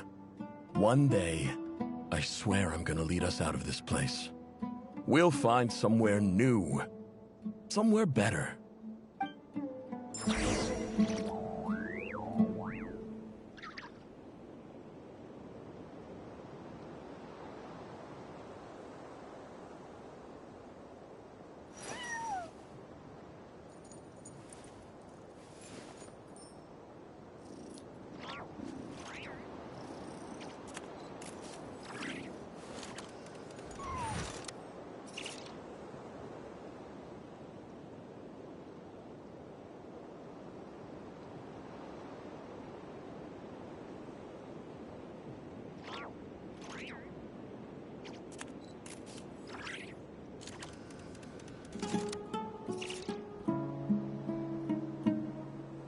Don't trust your eyes uncritically. People only see what they want to, so don't be your own fool.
Why does Ashru sit up on the counter? To welcome our clients, of course. A kitty's gotta earn his kibble somehow.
Don't trust your eyes uncritically.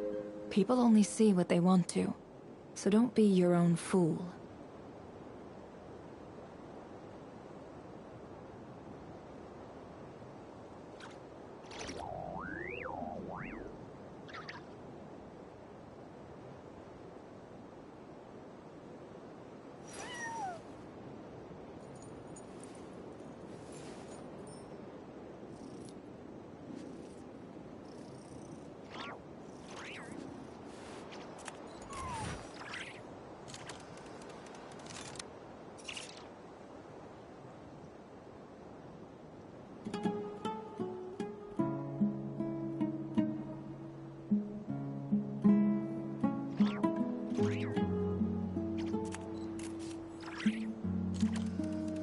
Emotions are like a raging torrent that surges through the mind. More often than not, if you try to hold them back, you'll be swept away by their unstoppable force. And if you try to ignore them entirely, you'll end up tearing yourself to pieces.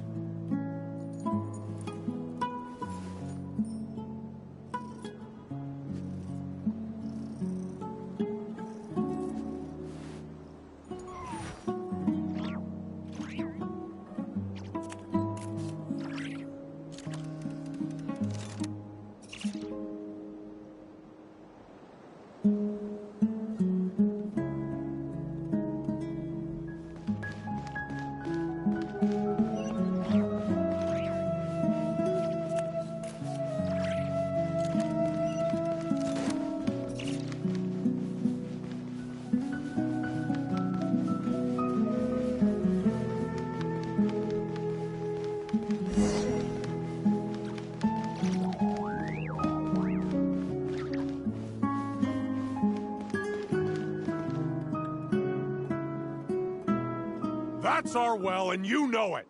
You stole from us. Well, you've gone from chief to thief, and now you have to face the consequences. Did you really think you could take our water without permission and get away with it?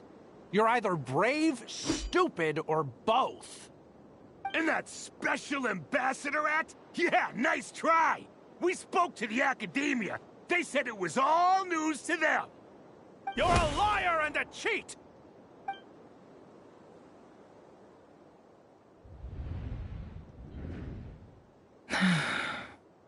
I heard Yehuda gasp, but I don't blame her. Most people are terrified by the sight of blood. Corpses strewn across the ground.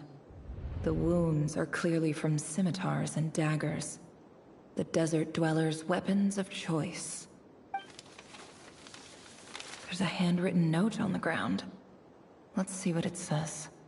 Halil, this is Sinuhe, chief of the Shimti tribe. Surely you remember me. I was the one who helped you and your colleagues avoid the quicksand in the desert. This is my second time writing to you.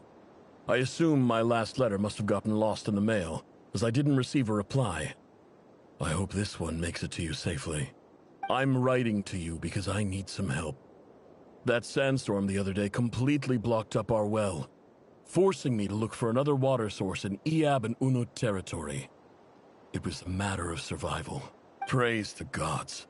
The well of the Iab tribe was intact. It was my last resort.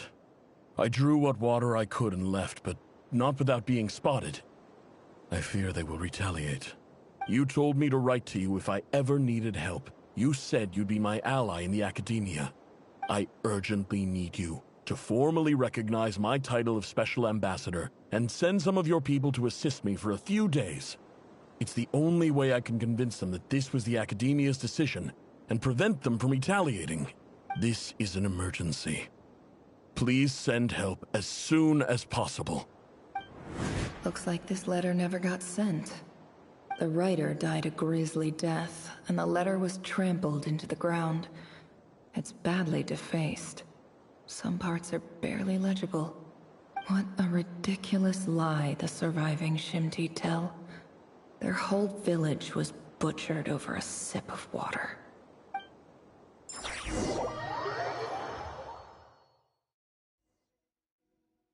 Ah, officer. Welcome. Welcome to our humble village. I thought you would at least have the courtesy to provide some respectable libations. This is the finest wine Aru village has to offer. I promise.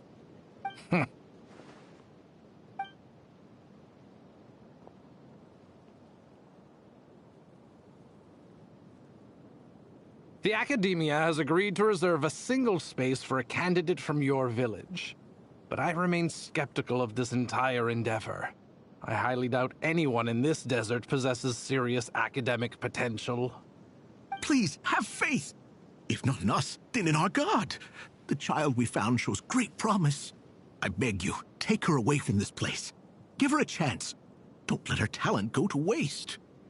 I don't recognize her. New arrival? She showed up here a few days ago and we took her in. She's a really bright kid. Please help. I'm begging you. So, where are you from? Nowhere special. Just a sand dune. What about the rest of your family? How many of you are there? Just the one. It's only you? Correct. So, no brothers, no sisters, no mother or father? Any who have slept on a bed of sand, I call my brothers and my sisters. Apart from that, I have no family. All right. Get over here. Sign your name on the form.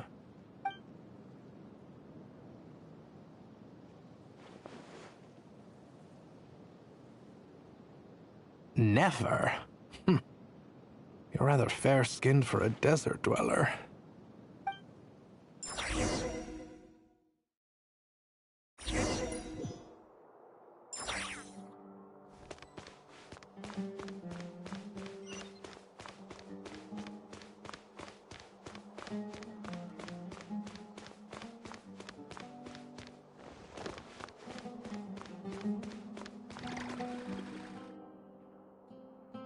Nefer, this term's assignments have been issued already. Please read through the materials thoroughly, conduct your own additional research, and then write an essay on the topic. Yes, Professor, I'm aware. I just had a couple more questions I wanted to get your perspective on. Oh? Please ask away. Well, I saw the other students' problem sheets, and I couldn't help but notice that my assignment is much easier than theirs. Do you really think I'm a weak student? A weak student? Goodness, no. Quite the opposite. You have a sharp mind.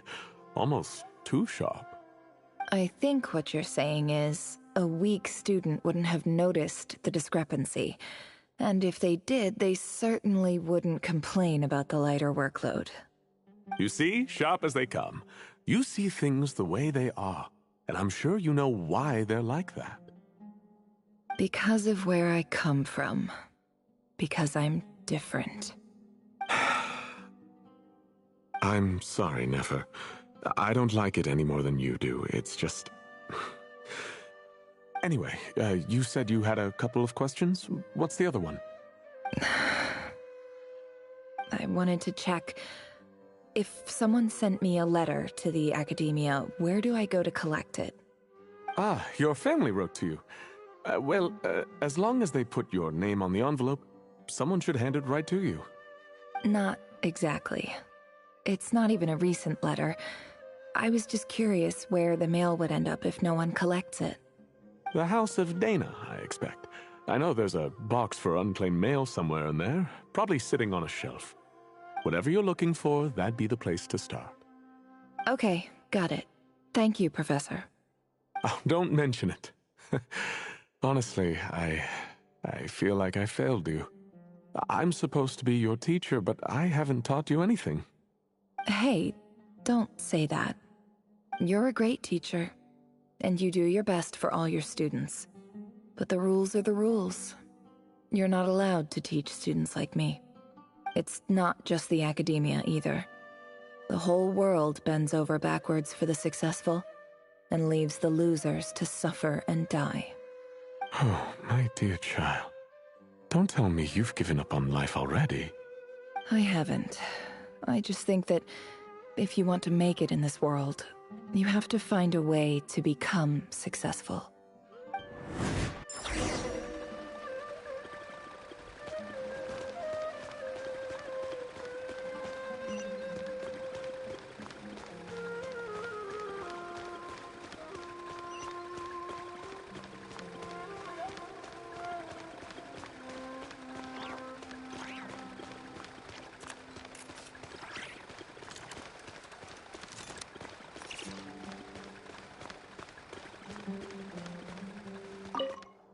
This must be it. A big cardboard box full of unclaimed mail. And probably some letters that ended up here by mistake, too. Let's take a look.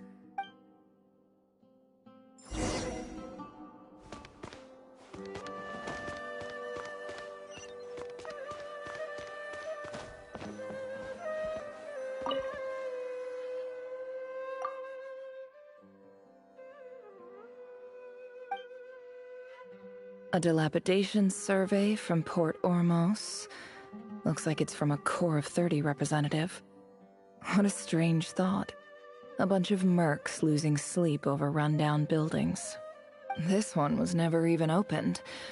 I guess the recipient didn't care what the Core of 30 had to say about anything. Who was it addressed to? I don't recognize the name. But it must have been a Kasharawar professor.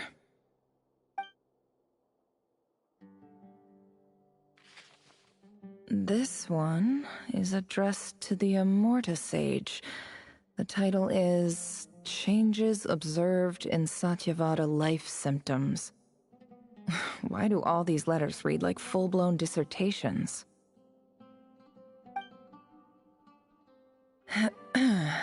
Guided by the incense, we became lost somewhere in the forest.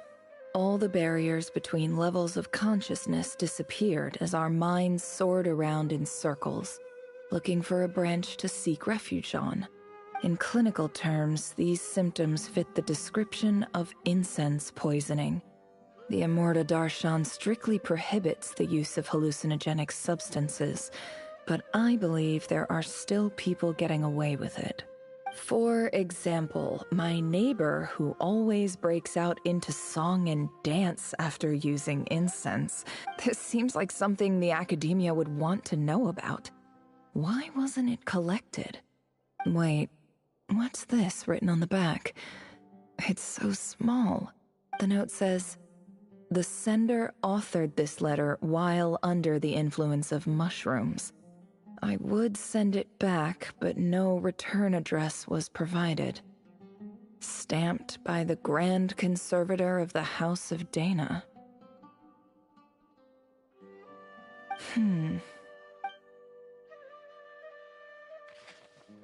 This next one is addressed to Grand Sage Azar.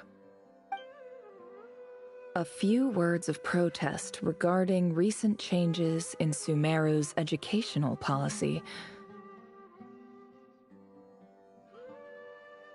In recent years, the academia has taken on a small number of students from the desert region, as per the policy to this effect.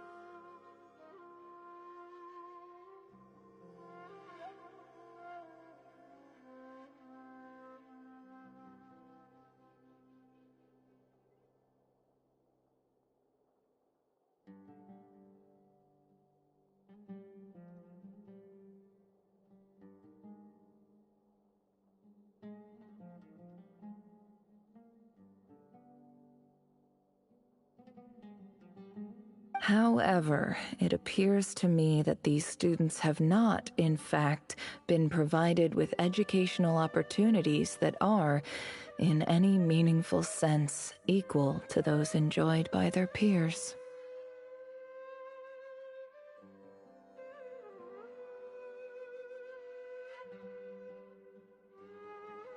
As well as receiving dumbed-down assignments and perfunctory tutoring, they do not even have full access to the Akasha system.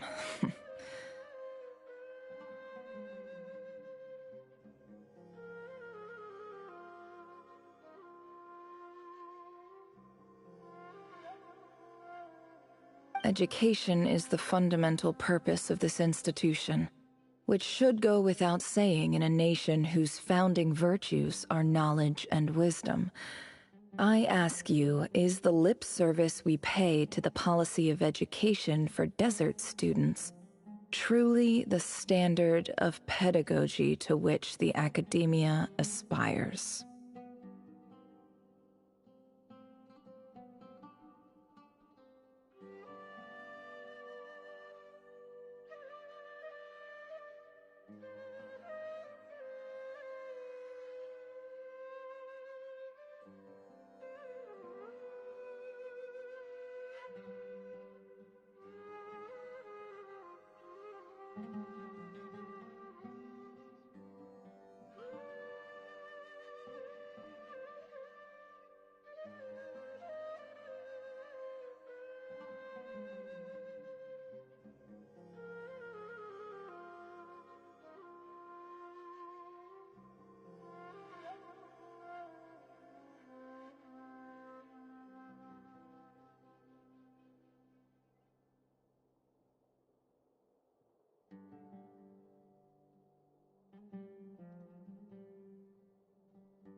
As Grand Sage, policy decisions are your prerogative. But do not forget your roots. You and I were once students too, as was everyone else in this institution.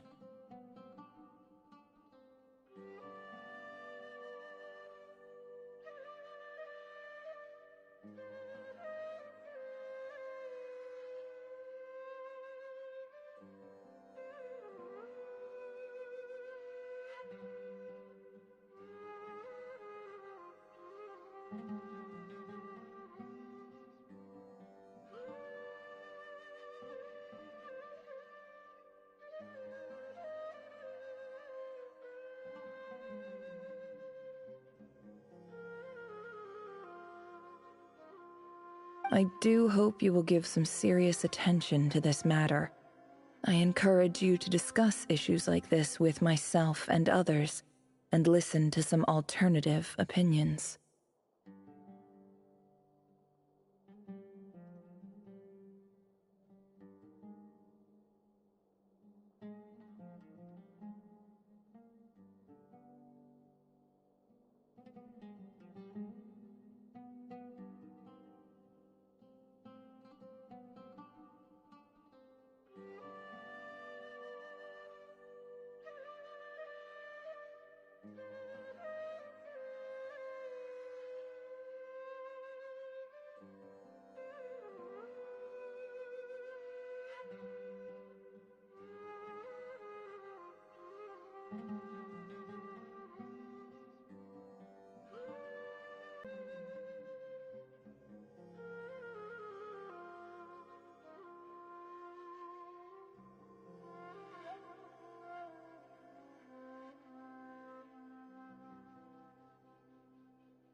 Great letter. Shame it didn't get to where it needed to go.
And the sender is... Huh? Sage Cyrus of Spantamod.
you.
I didn't realize anyone else even knew how bad students like me have it in this place.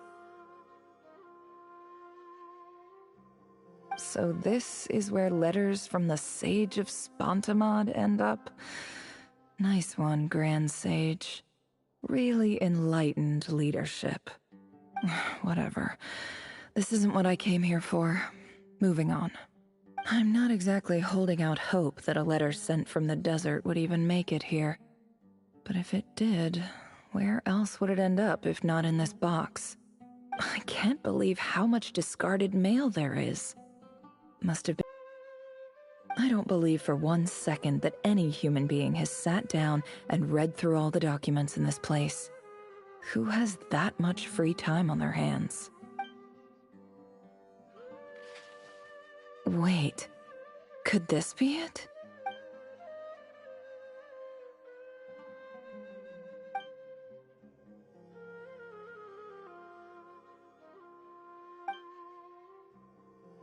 Greetings, Halil. My name is Sinuhe, chief of the Shimti tribe. I was the one who came to you and your colleague's aid when you ran into trouble in the Great Red Sand. I don't know how well you remember it now, but I brought you to safety and gave you some water and other supplies. You seemed very pleased and told me your name. In my tribe, learning a person's true name is serious business, and I therefore see you all as friends. You were kind enough to leave your contact details so we could stay in touch. The Shimti tribe lives a harsh, nomadic existence in the desert. You were sympathetic towards my plight, promising to make me a special ambassador of the academia and help us find a way to make a better living.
This brings me to my reason for writing.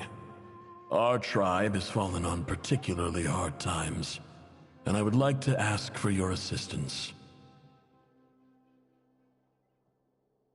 There was a terrible sandstorm a few days ago, which blocked up the well in our land. To ensure my people's survival, I had no choice but to venture into Iyab and Unut territory in search of an alternate water source.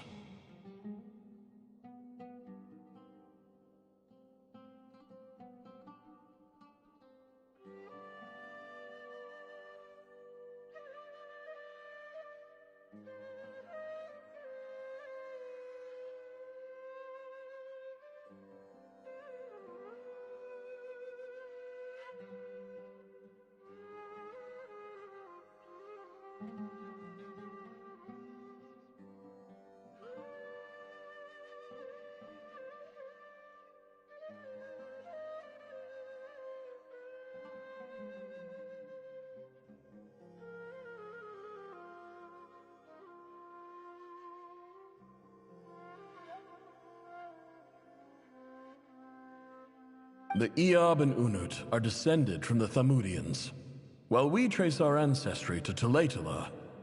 We worship the Lord of Flowers and have had relatively good relations with our fellow tribes up until now.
I found a well belonging to the Iyab tribe. They declined to help us, but I really had no other option. So I took some water to keep me and my tribe alive. My actions are certain to incur their wrath.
When we met, you assured me that you would be my ally in the academia. I would like to take you up on that offer, because I really need your help. I wonder if you could send an academia representative to meet with me.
That aside, the last time you were here, you mentioned that the Academia had started accepting students from the desert. And I told you a little about my daughter, Nefer.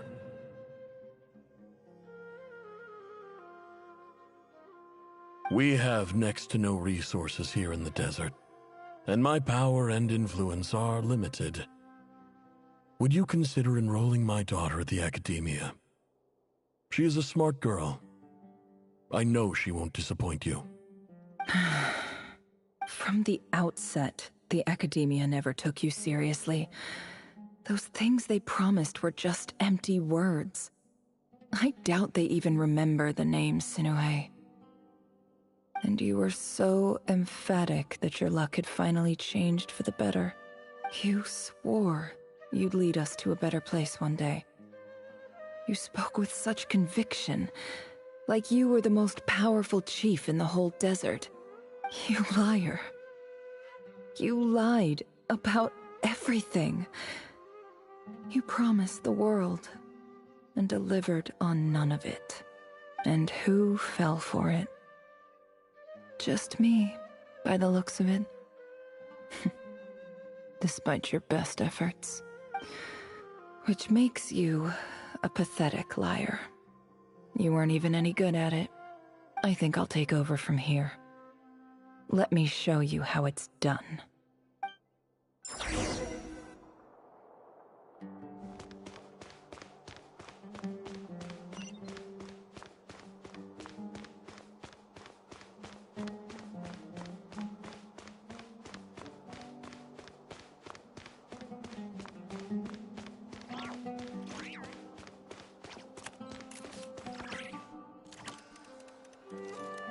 I just came to say goodbye.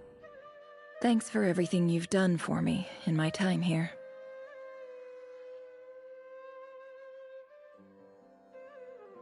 Nefer?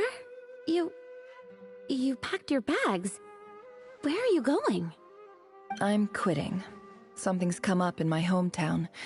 Gonna head back and deal with it. Huh? But this was a hard-won opportunity for you. You know that better than I do. It was, but it doesn't matter. I have more important things to deal with and they can't wait. Oh, and I didn't want to overfill my bags, so I left some incense on your desk.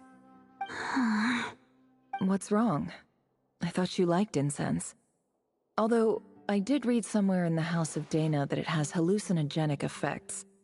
Don't use it all at once, all right? Isn't this the stuff you brought from your hometown? You're just letting me have it? But you said it's a rare and valuable commodity. Yeah, about that. I lied. It's not rare at all. There's this bunch of ruins near my hometown that are practically overgrown with this plant. It's not worth much.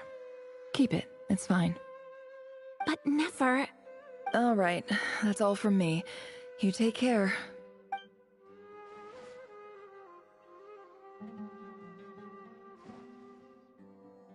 Don't forget me, okay? I mean, we're more than just classmates, right? We're friends.